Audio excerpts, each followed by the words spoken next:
വളരെ പ്രാർത്ഥനയോടെ നമുക്ക് ഈ വചനത്തിന് മുമ്പാകെ ആയിരിക്കാം. നമുക്ക് വായിക്കാം ലൂക്കോസിൻ്റെ സുവിശേഷം 5-ാം അധ്യായം അതിൻ്റെ 1-5 വാക്യങ്ങൾ പ്രാരംഭമേ വായിച്ച് ഈ വചന ധ്യാനം നമുക്ക് മുൻപോട്ട് കൊണ്ടുപോകാം. Luke chapter 5 verse 1 and verse 5.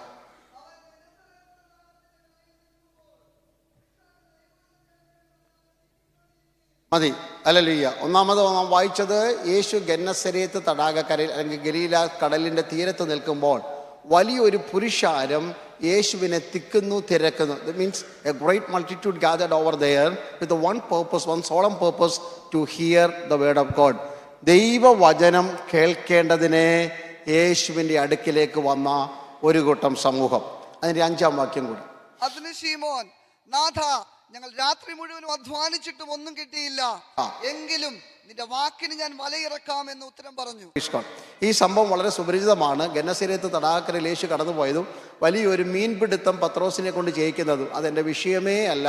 കാരണം പത്രോസിനെ കൊണ്ട് മീൻ പിടിച്ചാലും മീൻ പിടിച്ചില്ലെങ്കിലും വലിയ വല കൊണ്ട് മീൻ പിടിച്ചിട്ടുണ്ട്, വലിയ പെരുത്ത മീൻകൂട്ടം കിട്ടിയിട്ടുണ്ട്. പക്ഷേ പത്രോസ് മീൻ പിടിച്ചു കഴിഞ്ഞപ്പോൾ വലയിൽ കൂടെ പിടിച്ച മീൻകൂട്ടത്തിൽ നോക്കി യേശുവിൻ്റെ മുഖത്ത് നോക്കി, മീൻകൂട്ടത്തിൽ നോക്കി യേശുവിൻ്റെ മുഖത്ത് നോക്കിയിട്ട് പടകും വലയും മീനും വിട്ടിട്ട് യേശുവിൻ്റെ പിന്നാലെ പോയെങ്കിൽ ഈ മീനേക്കാൾ വലുതെന്തോ യേശുവിൽ അവൻ കണ്ടു. അതെ, ഇന്ന് പകൽ രാത്രി നാം തിരിച്ചറിയേണ്ടത്, നാം യേശുവിനെ പിൻപറ്റുന്നത് പിടിച്ച മീൻകൂട്ടത്തിൻ്റെ വലുപ്പവും പെരുപ്പവും പച്ചയും മണവും കണ്ടല്ല, മീൻകൂട്ടം ഇനിയും പിടിക്കുവാനുള്ള ആവേശം കൊണ്ടുമല്ല, ഇതിന് കാരണമായി തീർന്ന ക്രിസ്തുവിൻ്റെ വചനത്തിൻ്റെ പിന്നാലെ അവൻ യാത്ര ചെയ്തു. ഹല്ലേലൂയ. അതെ, ഇന്ന് രാത്രി നമ്മുടെയും ആവേശം അതാണ്. ഹല്ലേലൂയ. നന്മകളുടെ പുറകെയുള്ള യാത്ര അതല്ല, നന്മയുടെ ഉറവിടമായ ക്രിസ്തുവിൻ്റെ പിന്നാലെയുള്ള ഒരു യാത്രയാ. അതിൻ്റെ പേരാ ജയകരമായ ക്രിസ്തീയ ജീവിതം. ഹല്ലേലൂയ. കാണുന്ന ലോകത്തിൽ മണ്ണിൽ പൊട്ടിമുളയ്ക്കുന്ന മായാമോഹങ്ങൾക്ക് പുറകെ ഓടിയിട്ട് നിങ്ങൾക്ക് ലഭിക്കുന്ന മണ്ണിലെ മഹത്വത്തെക്കുറിച്ച് പറഞ്ഞ് നിങ്ങളെ ആവേശം കൊള്ളിക്കുവാൻ എൻ്റെ പക്കൽ വചനമില്ല. എനിക്ക് നിങ്ങളോട് പറയുവാനുള്ളത്, നിത്യതയോളം നിലനിർത്തുന്നതും നിങ്ങളെ പോഷിപ്പിക്കുന്നതും നിത്യതയ്ക്കപ്പുറത്ത് അല്ലെങ്കിൽ കല്ലറയ്ക്കപ്പുറത്ത് നിങ്ങളെ ചലിക്കുന്ന ജീവിതത്തിന് ഉടമസ്ഥരാക്കി മാറ്റുന്ന ജീവൻ്റെ വചനത്തിൻ്റെ പ്രവൃത്തിയെക്കുറിച്ച് അത് പ്രവർത്തിപ്പാനുള്ള സമയം ആയി എന്ന് വിശ്വസിക്കുന്നവർക്കായി ഞാൻ ദൈവത്തിന് സ്തോത്രം ചെയ്യുന്നു. ഇവിടെ വലിയൊരു പുരുഷാരം യേശുവിൻ്റെ അടുക്കൽ വന്നുകൂടിയിരിക്കുന്നുണ്ട്. ഞാൻ രാവിലെ ഓർപ്പിച്ച പോലെ യേശുവിൻ്റെ കാലഘട്ടത്തിൽ വലിയ പുരുഷാരം യേശുവിൻ്റെ അടുക്കൽ വരുമായിരുന്നു. എപ്പോഴും വലിയ തിരക്കാണ് യേശുവിൻ്റെ യാത്രയിൽ. ജനങ്ങളെല്ലാം കടന്നു വരുന്നത് ചില രോഗികൾ സൗഖ്യമാകുവാനാണ്. അപ്പം കൊടുത്താൽ ആയിരങ്ങളെ പോഷിപ്പിക്കുന്ന അത്ഭുതങ്ങൾ യേശു ചെയ്യാറുണ്ട്. അടയാളങ്ങൾ, വീര്യപ്രവൃത്തികളൊക്കെ നടക്കാറുണ്ട്. അതുകൊണ്ട് യേശുവിൻ്റെ അടുക്കൽ വലിയ ആൾക്കൂട്ടത്തിൻ്റെ തിരക്കായതുകൊണ്ട് ജനത്തിന് ബഹുവിധ ഉദ്ദേശത്തോടു കൂടിയാണ് കടന്നു വരുന്നത്. പക്ഷേ ഇവിടെ നാം വായിച്ചു, ഒരു കൂട്ടം ജനങ്ങൾ, വലിയൊരു പുരുഷാരം കടൽക്കരയിൽ they were pressing Jesus. The whole multitude was pressing Jesus. യേശുവിനെ തിക്കിത്തിരക്കിയാണ്. അവരോട് ചോദിക്കൂ, നിങ്ങൾ എന്തിനാണ് ഈ തിക്ക് കൂട്ടുന്നത്? നിങ്ങൾ എന്തിനാണ് ഈ തിരക്ക് കൂട്ടുന്നത്? അവിടെ എഴുതിയിരിക്കുന്നു, ദൈവവചനം കേൾക്കേണ്ടതിന്. Praise God. ഇന്ന് രാത്രി നമ്മുടെ ജീവിതത്തിൻ്റെ തിരക്ക് എന്തിനു വേണ്ടിയാണ്? ഹല്ലേലൂയ. വളരെ തിരക്കുള്ളൊരു രാജ്യത്താണ് നിങ്ങൾ ജീവിക്കുന്നത്. എല്ലാം വളരെ സ്കെഡ്യൂൾഡ് ആയിട്ടാണ് നിങ്ങൾ വർക്ക് ചെയ്യുന്നത്. എനിക്കറിയാം, ജോലിക്ക് പോകണം, കുഞ്ഞുങ്ങളുടെ കാര്യം നോക്കണം, അതിനിടയ്ക്ക് ആരാധന, എല്ലാം നടക്കണം. വലിയ തിക്കും തിരക്കും ഉള്ള സമയമാണ്. പക്ഷെ ഇന്ന് രാത്രി എൻ്റെ ചോദ്യം, വചനം കേൾക്കേണ്ടതിന് നിങ്ങൾ ദൈവത്തിൻ്റെ മുമ്പാകെ തിടുക്കത്തോടെ വന്നിട്ട് എത്ര നാളായി? Praise God. നിങ്ങളുടെ ദൈനംദിന ജീവിതം ആരംഭിക്കുമ്പോൾ ദൈവശബ്ദം കേൾക്കുവാനുള്ള ഒരു തിക്കും ആവേശവും തിരക്കും നിങ്ങൾക്കുണ്ടോ എന്ന് പരിശോധിക്കേണ്ട കാലഘട്ടമാണ്. അത് തലമുറയോട് ചോദിക്കണം, കുടുംബത്തോട് ചോദിക്കണം. Are we thirsty and hungry for the word of God? ദൈവവചനത്തോട് നമുക്കൊരാവേശം, ദൈവവചനം ഭക്ഷിപ്പാൻ, ദൈവവചനം കേൾക്കുവാൻ നമുക്കൊരു തിടുക്കം, ദൈവവചനം വായിക്കുവാൻ നമുക്കൊരു സമയം, ഇതൊക്കെ ഉണ്ടോ എന്ന് ഈ മീറ്റിങ്ങിൽ കൂടി പരിശോധിക്കുവാൻ പരിശുദ്ധാത്മാവ് നിങ്ങളെ സഹായിക്കട്ടെ എന്ന് എനിക്ക് അതിയായ ആശയമുണ്ട്. സ്തോത്രം. കാരണം ലോകം കണ്ട ഏറ്റവും വലിയ പ്രഭാഷകൻ ആരാണെന്ന് ചോദിച്ചാൽ അത് യേശു ക്രിസ്തുവാണ്. Praise God. ഏറ്റവും വലിയ പ്രസംഗകൻ. ലോകത്തിൽ ഒത്തിരി പ്രാസംഗികരുണ്ട്, നന്നായി വചനം കൈകാര്യം ചെയ്തവരുണ്ട്, അല്ലെങ്കിൽ ലോകപ്രകാരം പ്രസംഗിക്കുന്ന തത്വചിന്തകന്മാരുണ്ട്, അല്ലെങ്കിൽ തത്വശാസ്ത്രങ്ങൾ വളരെ ഭംഗിയോടെ അവതരിപ്പിച്ച കാലഘട്ടത്തിൻ്റെ ശക്തരായ പ്രഭാഷകർ, വേദികളെ കീഴടക്കിയവരൊക്കെയുണ്ട്. പക്ഷേ ലോകം കണ്ട ഏറ്റവും വലിയ പ്രഭാഷകൻ ആരാണെന്ന് ചോദിച്ചാൽ അത് യേശു ക്രിസ്തുവാണ്. എന്താ കാരണം? അത് നമുക്കിന്ന് രാത്രി അറിയണം. അതാണ് നാം ചിന്തിക്കാൻ പോകുന്നത്. യേശുവിൻ്റെ വായിൽ നിന്ന് വരുന്ന വചനം, അവൻ സാക്ഷാൽ വചനമാണ്. വചനം ജഡമായി തീർന്നവനാണ് ക്രിസ്തു. യേശു ആരാണെന്ന് ചോദിച്ചാൽ യേശു വചനമാണ്, വചനമായ ക്രിസ്തു. വചനമായ ക്രിസ്തു വചനം പറയുമ്പോൾ അതിനേതായ പ്രത്യേകതയുണ്ടല്ലോ. ആ യേശുവിൻ്റെ വചനത്തിന് എന്തായിരുന്നു ഇത്രയും ആവേശം? ജനങ്ങളെ എങ്ങനെയാണ്, what make the people to attract towards the preaching of Jesus Christ? യേശുവിൻ്റെ പ്രസംഗത്തോട് ജനത്തെ ചേർത്ത് നിർത്തിയത്. നമ്മുടെ മീറ്റിംഗ് ഒരു സമയബന്ധിതമായ മീറ്റിംഗ് ആണ്. ഇന്ന് വളരെ സാധാരണ എല്ലായിടത്തും 6:30 തുടങ്ങും, ഇവിടെ 5:30 തുടങ്ങി 8:30 തീരുന്ന. വളരെ സന്തോഷം. 1 മണിക്കൂറോളം നല്ല ആരാധനാ സമയം, വർഷിപ്പ് അല്ലെങ്കിൽ പാട്ടുകൾ പാടി. ഇനി 1 മണിക്കൂറിലധികം, നേരത്തെ ജാമ്യം എടുക്കുകയാണ്, 1 മണിക്കൂറിലധികം പ്രസംഗത്തിന് സമയമുണ്ട്. അതിനിടയ്ക്ക് കർത്താവിൻ്റെ ദാസനും പാട്ട് പാടുവാൻ അവസരങ്ങളൊക്കെ കൊടുത്ത് ഇതെല്ലാം ചന്തമായി കുഞ്ഞുങ്ങളുടെ എല്ലാം നടക്കുന്നുണ്ട്, സമയബന്ധിതമാണ്. പക്ഷേ യേശുവിൻ്റെ മീറ്റിംഗ് എപ്പോൾ ആശീർവാദം പറയുമെന്ന് ഒരു ഗ്യാരണ്ടിയില്ല. Praise God, hallelujah. ചില മീറ്റിങ്ങുകൾ രാവിലെ തുടങ്ങിയാൽ സന്ധ്യ വരെ പോകും. Praise God. നമുക്കറിയാം മലഞ്ചെരുവിലൊക്കെ നടന്ന മീറ്റിങ്ങുകൾ, അത് 5 അപ്പം കൊണ്ട് 5000 പേരെ പോഷിപ്പിച്ച മീറ്റിംഗ് അല്ല. നമ്മളൊക്കെ തെറ്റിദ്ധാരണയുണ്ട്, അത് 3 ദിവസത്തെ അല്ല, ഒറ്റ ദിവസത്തെ മീറ്റിംഗ് ആണ്. 5 അപ്പം കൊണ്ട് 5000 പേരെ പോഷിപ്പിച്ച 4 സുവിശേഷങ്ങളുള്ള ആ യോഗം സന്ധ്യ വരെയുള്ള യോഗമാണ്. 7 അപ്പവും ഹല്ലേലൂയ, പ്രൈസ് ഗോഡ്, ഹല്ലേലൂയ, കുറച്ച് മീനും കൊണ്ട് 7000 പേരെ അല്ലെങ്കിൽ പോഷിപ്പിച്ച മീറ്റിംഗ് ആണ് 3 ദിവസം നീണ്ടത്. അപ്പോൾ യേശുവിൻ്റെ മീറ്റിംഗ് 3 ദിവസത്തെ മീറ്റിംഗ് ഉണ്ട്, 1 ദിവസത്തെ മീറ്റിംഗ് ഉണ്ട്, സന്ധ്യ വരെ അല്ലെങ്കിൽ വൈകുന്നേരം ഉച്ച വരെയുള്ള മീറ്റിങ്ങുകളുണ്ട്. പക്ഷെ ജനങ്ങൾക്ക് എന്ത് ചെയ്തില്ല, ഒരു മടുപ്പും തോന്നിയില്ല. ഞാൻ 1 മണിക്കൂറൊക്കെ നിങ്ങൾ പിടിച്ചൊക്കെ ഇരിക്കും. അത് കഴിയുമ്പോൾ നിങ്ങൾ എനിക്ക് വേണ്ടി പ്രാർത്ഥിക്കാൻ തുടങ്ങും. എപ്പോഴാണ് ഈ പാസ്റ്റർ ഇരിക്കുന്നത്? അങ്ങനെയൊക്കെ നമുക്ക് കുറച്ച് കഴിയുമ്പോഴൊക്കെ തോന്നാറുണ്ട്. അങ്ങനെയൊക്കെ നിങ്ങളുടെ മുഖഭാവം കാണുമ്പോൾ ഞങ്ങൾക്ക് അറിയാൻ പറ്റും. അല്ലെങ്കിൽ നിങ്ങൾ ഉറങ്ങാൻ തുടങ്ങും, ക്ഷീണിക്കാൻ തുടങ്ങും. നാട്ടിലൊക്കെ ആണെങ്കിൽ വാച്ചൊക്കെ ഇങ്ങനെ പൊക്കി കാണിക്കും. എന്തിനാ? സമയം നോക്കാൻ വേണ്ടിയൊന്നുമല്ല, പാസ്റ്റർ കണ്ടോട്ടെ നിർത്താറായെന്ന്. ഇല്ലെങ്കിൽ ബൈബിളിൻ്റെ സിപ്പൊക്കെ സൗണ്ട് ഉണ്ടാക്കി അടയ്ക്കാൻ തുടങ്ങും. അങ്ങനെയുള്ള പലവിധമായ പല പദ്ധതികളൊക്കെ നമ്മുടെ പക്കലൊക്കെ ഉണ്ടല്ലോ, അങ്ങനെയൊക്കെ ഉണ്ട്. പക്ഷേ യേശുവിൻ്റെ വചനത്തിൻ്റെ മുമ്പാണ് ഇന്നത്തെ പോലെ സംവിധാനങ്ങളെന്ന് ഓർക്കണം. ഇത്രയും ശബ്ദത്തിൽ അലറിക്കൂവി നിന്നെയും കൊല്ലും ഞാനും ചാവും എന്നൊക്കെ പറഞ്ഞ് ഞങ്ങളിവിടെ നിന്ന് പ്രസംഗിച്ചിട്ട് പോലും പലർക്കും കേൾക്കാൻ കഴിയുന്നില്ലെന്ന് പരാതി, ശബ്ദം കൂടുതലാണെന്ന് പരാതി. ഇങ്ങനെയുള്ളൊരു സാഹചര്യത്തിലാണ് 5000 പേരോട്, ഞാൻ കുറഞ്ഞൊരു ഭാഷ പറയുകയാണ്, അല്ലെങ്കിൽ 25,000 പേരോടൊക്കെ യേശു സംവാദിച്ചു എന്ന് പറയുമ്പോൾ എത്ര കൂർമ്മ ബുദ്ധിയോടെ അവർ കേട്ടിരുന്നു എന്ന് ഓർക്കണം. കാരണം കേൾക്കണമെങ്കിൽ നമുക്ക് നല്ല ചെവി വേണം. ചെവി എന്ന് പറയുന്നത് ഈ സാധനമല്ല, നമുക്ക് തെറ്റിദ്ധാരണ. ഇത് നാട്ടിലെ സാറുമാർക്ക് തിരിക്കാനും കണ്ണാടിയുടെ കാല് വെക്കുന്ന സാധനമാണ് ഈ ചെവി. ഇതിനകത്ത് സത്യത്തിൽ ചെവി എന്ന് പറയുന്നത് ഇയർ ഡ്രം ആണ്, അകത്തുള്ളതാണ്. ശാസ്ത്രം പറയുന്നത് ശരിയാണെങ്കിൽ എല്ലാവർക്കും കേൾക്കാൻ മനസ്സിലാകുന്നുണ്ടേ. ശബ്ദം കൂടുതലാണെങ്കിൽ അതും നിങ്ങൾ ഓർത്തോണം. ഞാൻ ശബ്ദത്തിൽ കുറച്ച് പറയാം. ഹല്ലേലൂയ. സത്യത്തിൽ സയൻസ് പറയുന്നത് നമ്മുടെ ചെവി അല്ലെങ്കിൽ ഇയർ ഡ്രമ്മിന് ഓൾമോസ്റ്റ് 15,000 ഡിഫറെൻ്റ് സൗണ്ട് ഹല്ലേലൂയ വ്യത്യസ്തമായി തിരിച്ചറിയാൻ പറ്റും. Praise God. ഇവിടെ നല്ല മ്യൂസിക്കൊക്കെ നടന്നുകൊണ്ടിരിക്കുക. ഇവരിത് റിതം തെറ്റിച്ചാലോ അല്ലെങ്കിൽ കീയിൽ എന്തെങ്കിലും പ്രശ്നം ഉണ്ടായാലും എനിക്കൊന്നും അറിയത്തില്ല, കണ്ണും പിടിച്ച് നോക്കി നിൽക്കത്തേ ഉള്ളൂ. ഞാൻ കൈയടിച്ചുകൊണ്ടേയിരിക്കും. പക്ഷെ ഒരു കീ തെറ്റിയാൽ ഇവർക്കറിയാം. കാരണം എന്തെങ്കിലും പ്രശ്നം ഉണ്ടായാൽ അവർക്കറിയാം, അല്ലേ? പട്ടി കുരയ്ക്കുന്നത് പോലല്ലല്ലോ ഭാര്യ സംസാരിക്കുന്നത്, വ്യത്യസ്ത സൗണ്ട് അല്ലേ? പശു അമറുന്ന പോലല്ലല്ലോ ഭർത്താവിൻ്റെ സംസാരം, കാക്ക ചിലയ്ക്കുന്ന പോലല്ലല്ലോ പിള്ളേർ കരയുന്നത്. അല്ലേ? നാട്ടിലൊക്കെ ബൈക്ക് പോകുമ്പോൾ അതിൻ്റെ സൗണ്ട് കേട്ടിട്ട് ഏത് ബ്രാൻഡാന്ന് പറയുന്ന പിള്ളേരുണ്ട്, അല്ലേ? അല്ലേ? അപ്പം വ്യത്യസ്തമായ ശബ്ദങ്ങൾ, മൃഗങ്ങൾ, മനുഷ്യർ. ഇനി പാതിരാത്രി 12 മണിക്ക് ഒരു ഫോൺ കോൾ വരികയാണ്, സ്ക്രീനെ പോലും നോക്കുന്നില്ല. ഹലോ കുഞ്ഞമ്മയല്ലയോ? നമ്മൾ സ്ക്രീൻ കണ്ടില്ല, നമ്പർ കണ്ടില്ല, പക്ഷെ മനസ്സിലായത് ആരാ വിളിച്ചതെന്ന്. ഇതുപോലെ എത്ര പേരുടെ ശബ്ദം നിങ്ങൾക്കറിയാം കാണാതെ? അതിൻ്റെ അർത്ഥം എന്താ? നിങ്ങളുടെ ചെവിക്കകത്തൊരു സംവിധാനമുണ്ട്. അല്ലേ? വിവിധ ശബ്ദങ്ങൾ തരംതിരിച്ച് വ്യക്തികൾ ഇതൊക്കെ കേട്ട് അവരുടെ മുഖം അറിയാവുന്ന ഒരു സംവിധാനം ഉണ്ടെങ്കിൽ, ഒന്നും കൂടെ പറഞ്ഞാൽ സകല പാട്ടും തുടങ്ങുമ്പോഴേ നിങ്ങൾക്ക് അതിൻ്റെ ട്യൂൺ അറിയാം. സിയോൻ ഗീതാവലി മുഴുവൻ കാണാതെ അറിയുന്നവരുണ്ട്. ഇതൊക്കെ നിങ്ങൾക്ക് അറിയാവുന്ന എങ്ങനെയാ? ഇത് കേട്ട് നിങ്ങളുടെ ചെവിക്കകത്തൊരു സിസ്റ്റം ഉണ്ടെങ്കിൽ, ഞാൻ പറഞ്ഞു വന്നത് തമ്പുരാന്റെ ശബ്ദം കേൾക്കുന്ന ഒരു സംവിധാനം ഇതിനകത്തുണ്ട്.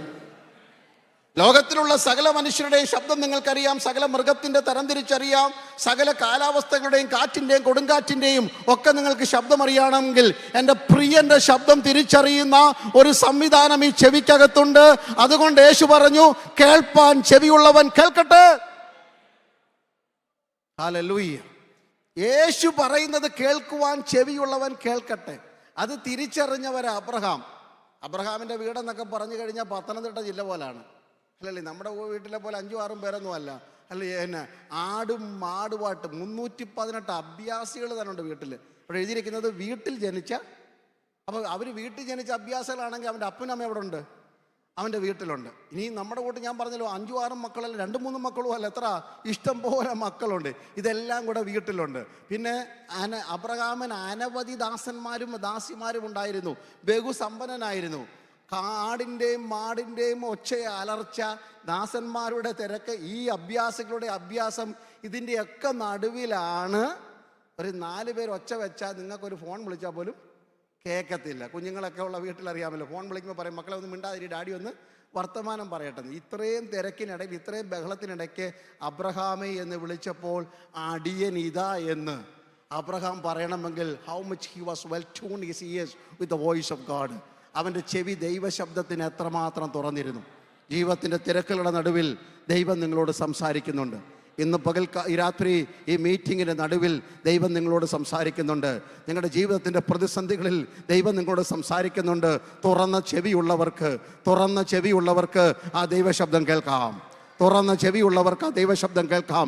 ജീവിതത്തിൻ്റെ സാഹചര്യങ്ങളുടെ നടുവിൽ അതിൻ്റെ ഒച്ചപ്പാടുകൾ എത്ര വലുതാണെങ്കിലും, ജീവിതത്തിൻ്റെ സമ്മർദ്ദങ്ങൾ അതിൻ്റെ പെരുപ്പം എത്ര വലുതാണെങ്കിലും, ജീവിതത്തിൻ്റെ വെല്ലുവിളികൾ അതിൻ്റെ വലിപ്പം എത്ര വലുതാണെങ്കിലും, കണ്ണിന് മുമ്പിൽ കാണുന്ന കാഴ്ചകൾ അതിൻ്റെ തിളക്കമോ അതിൻ്റെ ഭീതിയോ എത്ര വലുതാണെങ്കിലും, നിങ്ങളോട് പറഞ്ഞ വാക്കുകൾ അതിൻ്റെ കാഠിന്യം എത്ര വലുതാണെങ്കിലും, അതിൻ്റെ നടുവിൽ ഒരു തുറന്ന ചെവിയുള്ളവർക്ക് അരുമനാഥൻ്റെ ഇമ്പസ്വരം ഇന്ന് രാത്രിയും കേൾക്കാമെന്ന് ഞാൻ ആത്മാവിൽ ദൂത് പറഞ്ഞാൽ എത്ര പേര് ഇതിന് ആമേൻ പറയും? എൻ്റെ പ്രതിസന്ധിയുടെ നടുവിൽ ഇന്ന് രാത്രി എനിക്ക് കേൾക്കാം യേശുവിൻ്റെ ശബ്ദം.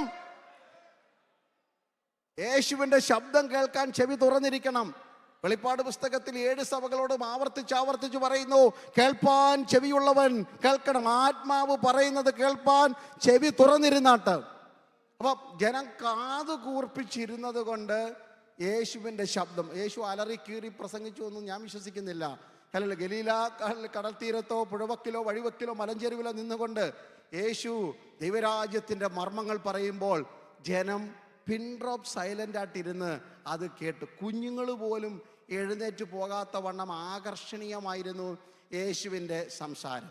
അപ്പോൾ യേശുവിൻ്റെ പ്രസംഗം ജനത്തിന് ഇമ്പകരമായി മാറിയതിൻ്റെ 3 കാരണങ്ങളാണ് അടുത്ത ചില സമയങ്ങൾ ഒരുമിച്ച് പറയാൻ പോകുന്നത്.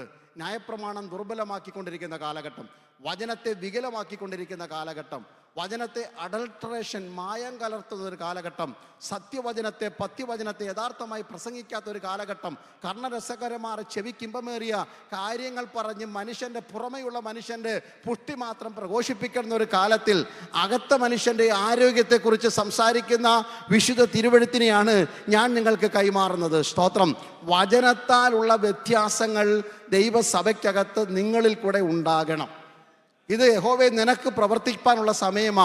കാരണം ലോകം, ജനം, ആത്മീയരെന്ന് പേര് പറഞ്ഞവർ, ആത്മാവിൻ്റെ കാര്യങ്ങൾ ചെയ്യേണ്ടവർ വചനത്തെ ദുർബലമാക്കിക്കൊണ്ടിരിക്കുന്നു. വചനത്തോട് മായം ചേർക്കുന്നു. വിഷമല്ല, മായം. വിഷം ചേർത്താൽ പെട്ടെന്നറിയാം, മായം ചേർത്താൽ അറിയത്തില്ല. ദൈവമക്കളെ, കാലപ്പഴക്കത്തിൽ പാലിനകത്ത് വിഷം ചേർത്തൊരു കുഞ്ഞിന് കൊടുത്താൽ പിറ്റേന്ന് രാവിലെ മരണം സംഭവിക്കാം. എന്നാൽ മായം ചേർത്താൽ കാലപ്പഴക്കത്തിൽ പുഷ്ടിക്ക് പകരം അസ്ഥികൂടമായി അസ്ഥിപരുവമായി മാറുന്നതിൻ്റെ കാരണം മായം ചേർക്കുകയാണ്. ദൈവവചനത്തെ മറ്റൊരു സുവിശേഷം, മറ്റൊരാത്മാവ്, മറ്റൊരേശുവിനെ ആരും തിരിച്ചറിയാത്ത രീതിയിൽ ഉപദേശത്തെ മാറ്റിമറിക്കുന്ന ഒരു കാലഘട്ടത്തിൽ ദൈവസഭ സത്യവചനത്തിനു വേണ്ടി നിൽക്കണം. അത് കേരളത്തിലാണെങ്കിലും UK-യിലാണെങ്കിലും സത്യവചനത്തിനു വേണ്ടി നിൽക്കണം, സത്യവചനത്തെ പ്രസംഗിക്കണം. അതാണ് നമ്മുടെ ഒരു വലിയ ദൗത്യമായി ഏറ്റെടുക്കേണ്ടത്. അപ്പം യേശുവിൻ്റെ പ്രസംഗത്തിൻ്റെ പ്രത്യേകത 3 കാര്യങ്ങളാണ്. ഒന്ന്, യേശുവിൻ്റെ വചനം. മത്തായിയുടെ സുവിശേഷം 7-ാം അധ്യായം. എന്തുകൊണ്ടാണ് ജനങ്ങൾ യേശുവിൻ്റെ വചനത്തിൽ ഇത്ര ആകൃഷ്ടരായത്? മത്തായി 7:29 വാക്യം.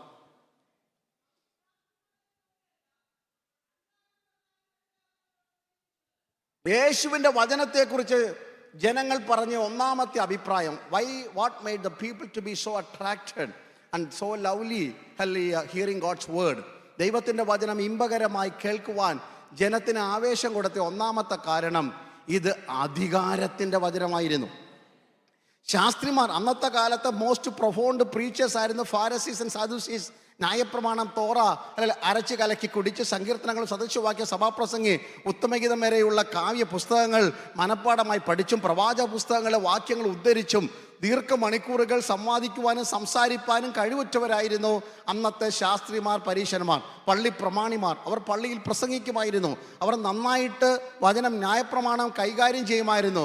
പക്ഷേ അവരുടെ പ്രസംഗത്തിൻ്റെ മുമ്പിൽ ബോറടിച്ചിരുന്ന ജനം, അവരുടെ പ്രസംഗത്തിൻ്റെ മുമ്പിൽ നിർബന്ധ ബുദ്ധിയാൽ ഇരുന്നു കൊടുക്കേണ്ട വന്ന ജനം പെട്ടെന്ന് ഒരു ശബ്ദം കേട്ടു.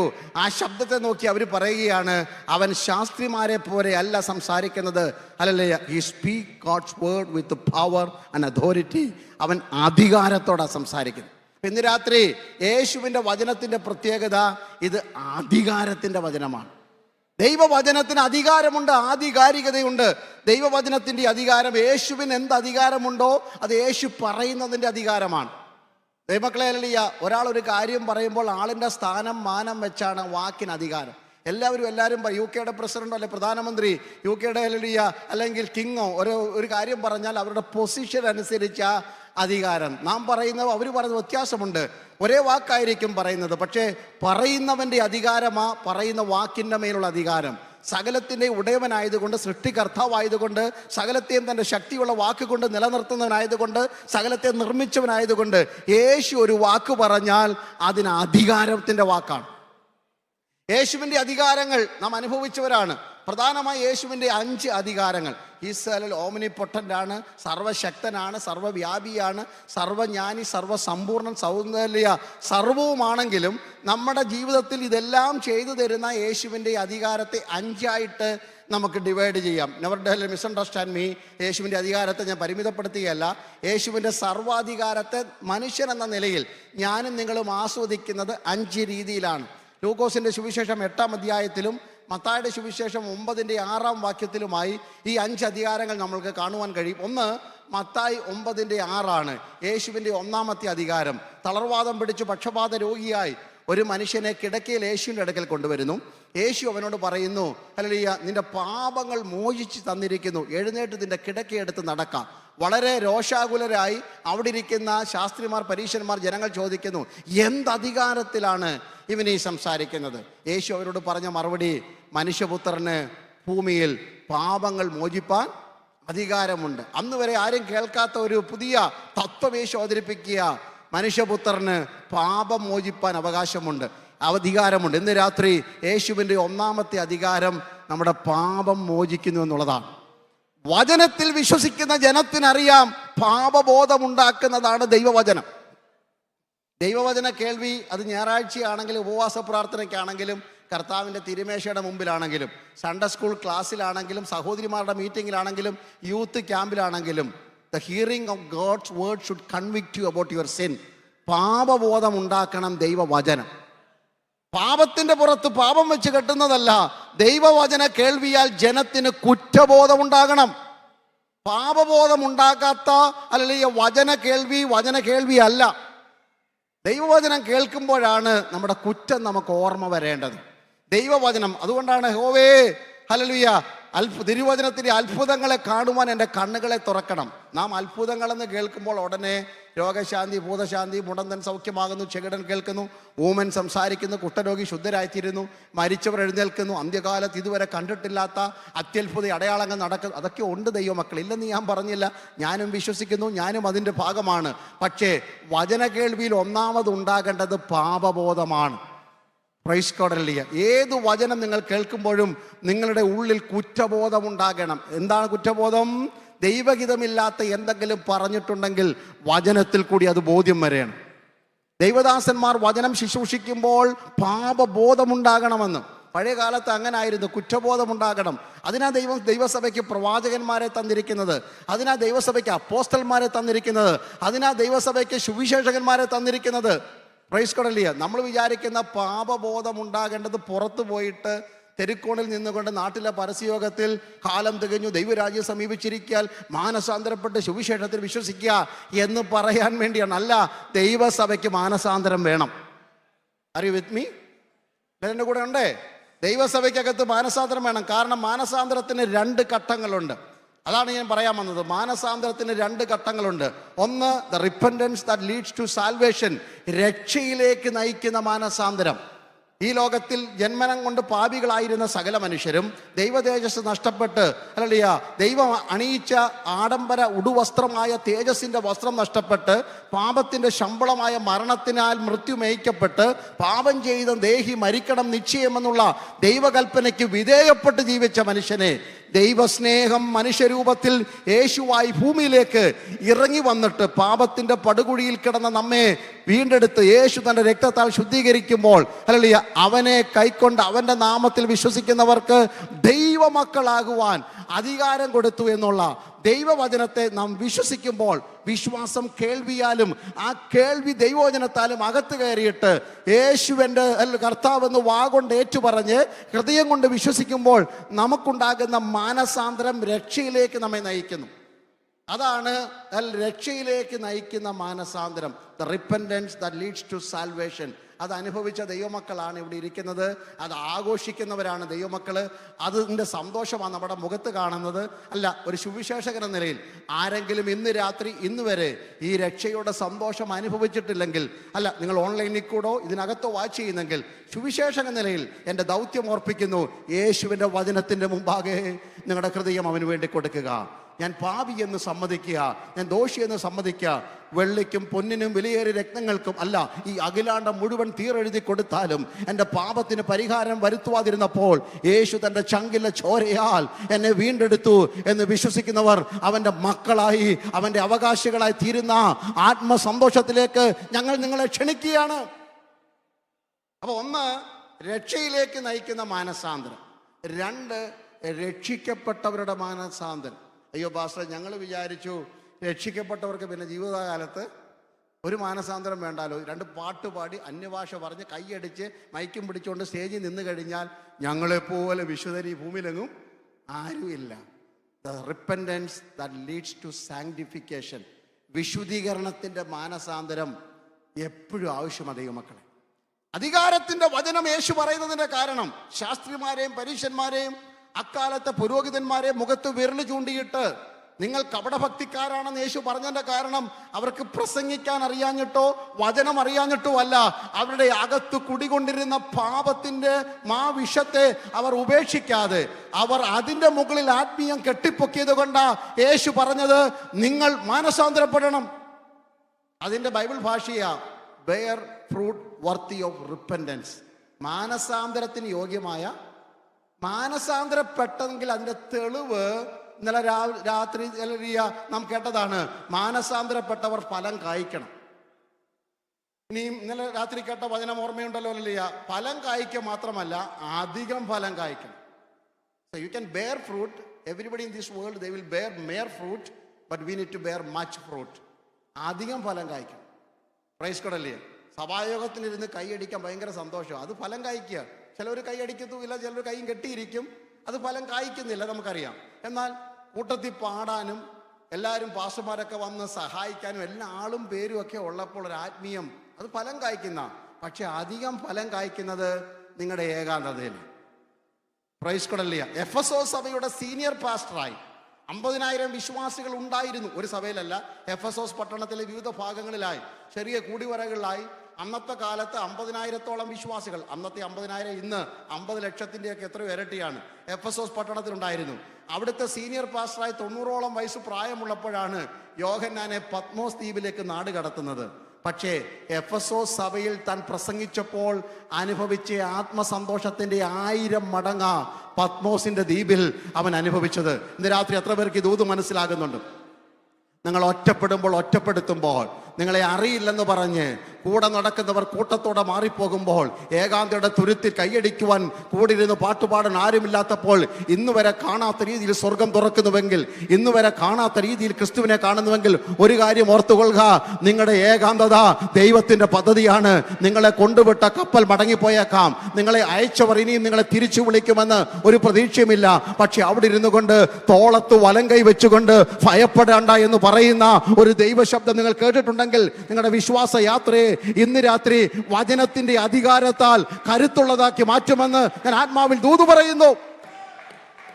പ്രിയബാലബ ശതരാധന വൈഡമന ഹസ്തരാധന. ഹല്ലേലൂയ. യോഹന്നാന് കൊടുത്ത യേശുവിന്റെ സന്ദേശം ഇതായിരുന്നു: യോഹന്നാനെ, ഞാൻ ആദ്യനാകുന്നു, ഞാൻ അന്ത്യനാകുന്നു. അർത്ഥം എന്താ? ഡൊമീഷ്യൻ ചക്രവർത്തി അല്ല തീരുമാനിക്കുന്നത് നിന്റെ ശുശ്രൂഷ എപ്പോഴവസാനിക്കുമെന്ന്.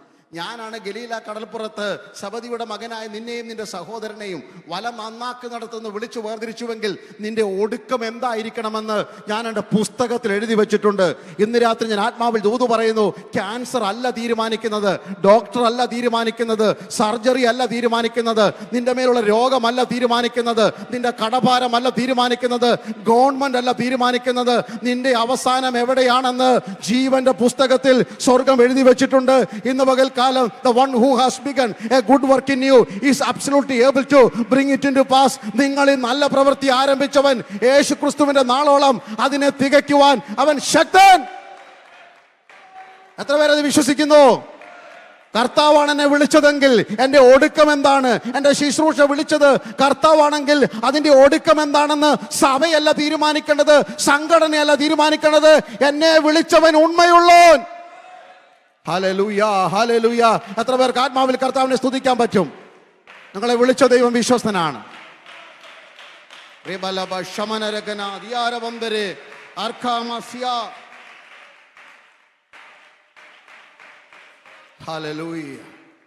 പ്രിയരെ, ഞാനും നിങ്ങളും അനുഭവിച്ച കഷ്ടതയുടെ 100 അനുഭവിച്ച പലരും ഇന്ന് വിശ്വാസത്തിലില്ല. എല്ലാവർക്കും മനസ്സിലാകുന്നുണ്ടോ? ഞാനും നിങ്ങളും കടന്നുപോയ പ്രതിസന്ധികളുടെ, വേദനകളുടെ അയൽവക്കത്തെത്തിയ എത്രയോ പേര് സുവിശേഷത്തോട് മുഖം തിരിച്ച് നടന്നുപോയി. എത്രയോ പേര് ശുശ്രൂഷയിൽ നിന്ന് പുറത്തുപോയി. പക്ഷെ ഇന്നും എനിക്കും നിങ്ങൾക്കും പാടാൻ പറ്റുന്നുണ്ടെങ്കിൽ അതിൻ്റെ രഹസ്യം, ദാനിയേലിന്റെ പുസ്തകത്തിൽ നിങ്ങൾക്കറിയാമല്ലോ ഒരു സംഭവം. 3 എബ്രായ ബാലന്മാർ, ഹനനിയ, മീശായേൽ, അസരിയ, അല്ലെങ്കിൽ നമുക്കറിയാവുന്ന ശദ്രക്ക്, മേശക്ക്, അബേദ്നെഗോ, തീച്ചൂളയ്ക്കകത്തേക്ക് വലിച്ചെറിയുന്നൊരു കാഴ്ചയുണ്ട്. സംഭവ കഥ പറഞ്ഞ് നിങ്ങളെ ആവേശം കൊള്ളിക്കുകയല്ല എൻ്റെ വിഷയം. ഞാൻ അവിടുത്തെ ദൂത് കൈമാറുകയാണ്. പ്രൈസ് കൊടല്യ. ദൂരാ സമഭൂമിയിൽ ഉയർത്തിപ്പൊക്കിയ 300 മുഴമുള്ള തിളങ്ങുന്ന സ്വർണ്ണ ബിംബത്തിന്റെ മുമ്പിൽ തലവണക്കണമെന്ന് സകല വാദ്യസ്വരങ്ങളും ഒരുമിച്ച് വായിക്കുമ്പോൾ അവർ തലകുലയ്ക്ക് സമ്മതിക്കാതെ, ഇതിനേക്കാൾ തിളക്കമുള്ളൊരു തേജസ്സിന്റെ ഉടയവരെ ഞങ്ങൾക്കറിയാം, 300 മുഴമല്ല, സ്വർഗാദി സ്വർഗങ്ങൾ കടക്കുവാൻ കഴിയാത്ത അത്യുന്നതന്റെ മക്കളാണ് ഞങ്ങളെന്ന ഉൾബോധം അകത്ത് കയറിയപ്പോൾ അവർ അതിനോട് സ്നേഹത്തിന്റെ ഭാഷയിൽ അവർ മുഖം തിരിച്ചിട്ട് തീച്ചുളയിലേക്ക് വലിച്ചെറിയുവാൻ നിന്നുകൊടുത്തവരാണ്. അവിടെ വായിക്കുന്നത് ഇങ്ങനെയാണ്: ഇവരെ 3 പേരെയും കയ്യും കാലും കെട്ടി അവരുടെ വസ്ത്രത്തോടു കൂടെ, അല്ലെങ്കിൽ ബലശാലികളായ നെബൂഖദ്നേസറിന്റെ പടയാളികൾ, പട്ടാളക്കാരാണ്, ബലശാലികളാണ്, ഇവരെ എടുത്തുകൊണ്ട് പോയെന്നാണ് പറയുന്നത്. അവിടെ കൊണ്ടുപോയി ഇവരെ വലിച്ചെറിഞ്ഞു. അവിടെ ഇങ്ങനെ വായിക്കുന്നു, പ്രൈസ് കൊടല്യ, തീച്ചൂളയുടെ ചൂട് 7 മടങ്ങ് കഠിനമാകിയാലും രാജാവിന്റെ കൽപ്പന പ്രബലമാകിയാലും അവരെ തീയിലേക്ക് വലിച്ചവർ, എറിഞ്ഞവർ കരിഞ്ഞു പോയത്. Price the Lord. ആരാ കരിഞ്ഞു പോയത്? തീച്ചൂളയ്ക്കകത്ത് വീണവരുടെ കാര്യമല്ല പറയുന്നത്. തീച്ചൂളയുടെ കരയ്ക്ക് എത്രയോ ദൂരെ നിന്നുകൊണ്ട് ആട്ടി ആട്ടി വലിച്ചെറിഞ്ഞവർ കരിഞ്ഞു പോയപ്പോൾ അകത്ത് വീണവരോ? ഓ റാബ ഷാഥരാധൻ. എൻ്റെ ഹൃദയം നന്ദി കൊണ്ട് നിറയുന്നു. പ്രൈസ് കടലിയ. അകത്ത് വീണവർ കെട്ടഴിഞ്ഞ് നടക്കുന്നു. എന്താ നെബൂഖദ്നേസർ പറഞ്ഞ പദമാണ്. വിശ്വാസയാത്രയിൽ എനിക്ക് എത്രയോ പ്രാവശ്യം കഴിഞ്ഞ 32 വർഷമായി വചനം പ്രസംഗിക്കുന്നു. പരിശുദ്ധാത്മാവ് എൻ്റെ ഹൃദയത്തെ സന്തോഷിപ്പിച്ചതാണ്. നെബൂഖദ്നേസർ പറഞ്ഞു, നമ്മൾ 3 പേരെയല്ലയോ അകത്തിട്ടത്, നമ്മൾ 3 പേരെയല്ലയോ അകത്തിട്ടത്, ഇപ്പോൾ ഒരുത്തിനെ കാണുന്നു, 4മതൊരുവൻ. ഓ രാബാലബാസ്, താങ്ക് യു ജീസസ്. ഞങ്ങളുടെ വീട്ടിൽ 5 പേരാ, ഞാനും എൻ്റെ ഭാര്യയും 3 മക്കളും. ജീവിതത്തിൻ്റെ വിശ്വാസയാത്രയിൽ എത്രയോ പ്രാവശ്യം തീച്ചുളയുടെ അനുഭവങ്ങൾ. അപ്പോഴൊക്കെ ഞങ്ങൾ കണ്ട ഒരു 6മൻ ഇറങ്ങി വരുന്നത്. ഇന്ന് രാത്രി വിളിച്ചു പറഞ്ഞാട്ടെ, കുടുംബത്തിൻ്റെ പേര് പറഞ്ഞ്, സഭയുടെ പേര് പറഞ്ഞ്, കുഞ്ഞുങ്ങളുടെ എണ്ണം പറഞ്ഞ്, ഒരു 4മൻ, ഒരു 3മൻ, ഒരു 6മൻ സ്വർഗ മഹിമകളെ വെടിഞ്ഞ് നിന്റെ അഗ്നി ചൂളയ്ക്കകത്ത് ഇറങ്ങി നിൽക്കുന്ന കാഴ്ച വിശ്വാസത്തോടെ കണ്ട് എത്ര പേർ കർത്താവിന് സ്തോത്രം ചെയ്യും? Thank you Jesus.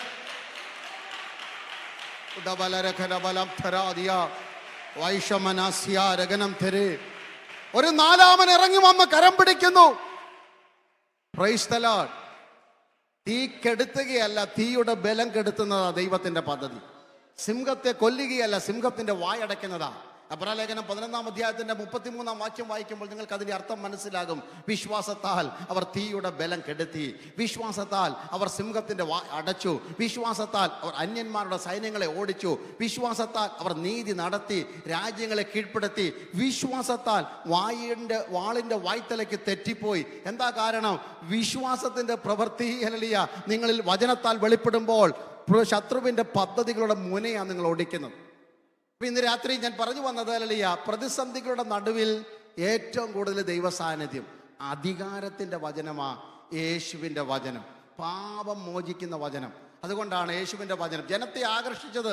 മാനസാന്തരത്തിലേക്ക് ജനം കടന്നു വരണം വചനത്താൽ. ഞാൻ പറഞ്ഞല്ലോ, രാവിലെ ഓർപ്പിച്ചു അല്ലല്ലേ, എൻ്റെ മെസ്സേജ് 2-3 മണിക്കൂർ പ്രസംഗിച്ചാൽ കുഴപ്പമില്ല, പക്ഷേ എപ്പോൾ തീരുന്നു അവിടെ ഞാൻ അങ്ങ് നിർത്തും.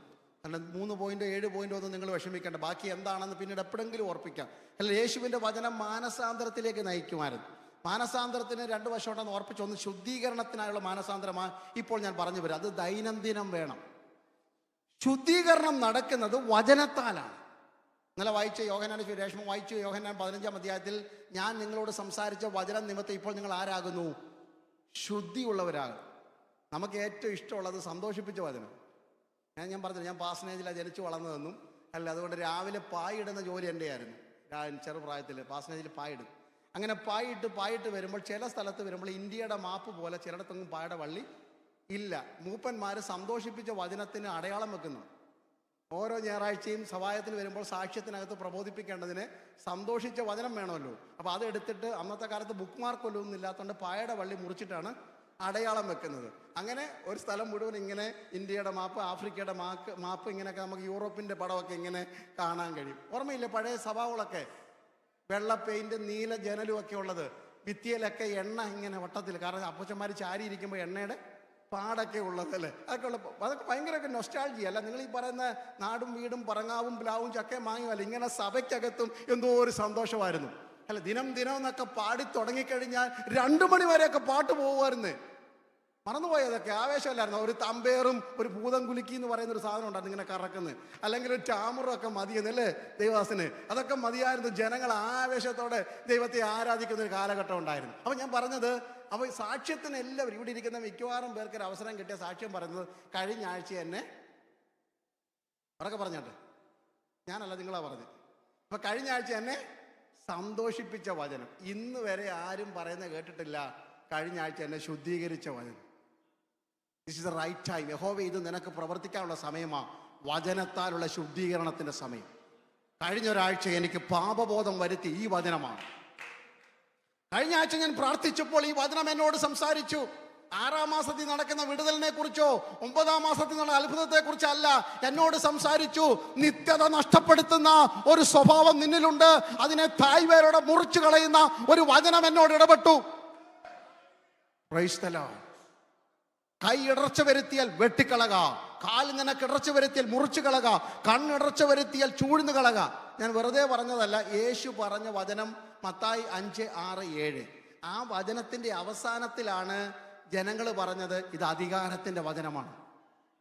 ക്രൈസ്ത, ഇത് സോപ്പിടുന്ന വചനമല്ല. മത്തായി 5 നിങ്ങൾക്കറിയാം, ആരാണ് ഭാഗ്യവാന്മാരെന്നുള്ള ചിത്രം കൊടുത്തിട്ട് അതുകൊണ്ട് എങ്ങനെ പ്രാർത്ഥിക്കണം, എങ്ങനെ പ്രാർത്ഥിക്കരുത്, എങ്ങനെ ഉപവസിക്കണം, എങ്ങനെ ഉപവസിക്കരുത്, എങ്ങനെ ഭിക്ഷ കൊടുക്കണം, എങ്ങനെ കൊടുക്കരുത്, കണ്ണ് എന്തായിരിക്കണം, ചെവി എന്തായിരിക്കണം, നിങ്ങളുടെ പ്രാർത്ഥന രീതികൾ എന്തായിരിക്കണം, ഇത്യാദി വിഷയങ്ങളൊക്കെ യേശു പറഞ്ഞിട്ട്, ഞാൻ നിങ്ങളോട് സംസാരിച്ച് ഈ വചനങ്ങളെ നിങ്ങൾ കേട്ട് അനുസരിക്കുന്നവരാണെങ്കിൽ നിങ്ങളുടെ ആത്മീയ ജീവിതം പാറമേൽ അടിസ്ഥാനം വിട്ട വീട് പോലെയും, അല്ല കേട്ടിട്ട് മറന്നു പോകുന്നവരാണെങ്കിൽ മണ്ണിൽ കെട്ടിപ്പൊക്കിയ വീട് പോലെയുമായിരിക്കും എന്നൊക്കെ യേശു പറഞ്ഞതിൻ്റെ അവസാനം ആണ് ഈ ശാസ്ത്രിമാരും പരീശന്മാരുടെയും പ്രസംഗം കേട്ട് തഴമ്പിച്ച ജനം പറഞ്ഞത് ഇവൻ ശാസ്ത്രിമാരെയും പരീശന്മാരെയും പോലല്ല.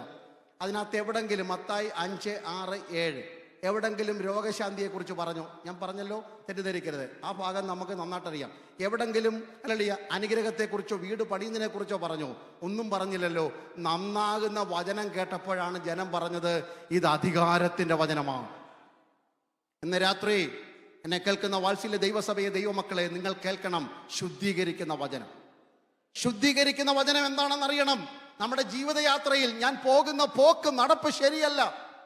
സങ്കീർത്തനങ്ങൾ എഴുതി ചിട്ടപ്പെടുത്തിയപ്പോൾ ഞാൻ കഴിഞ്ഞ ആഴ്ച എൻ്റെ സഭയിൽ പ്രസംഗിച്ച പ്രസംഗത്തിനൊരു ഭാഗമായിരുന്നു അത്.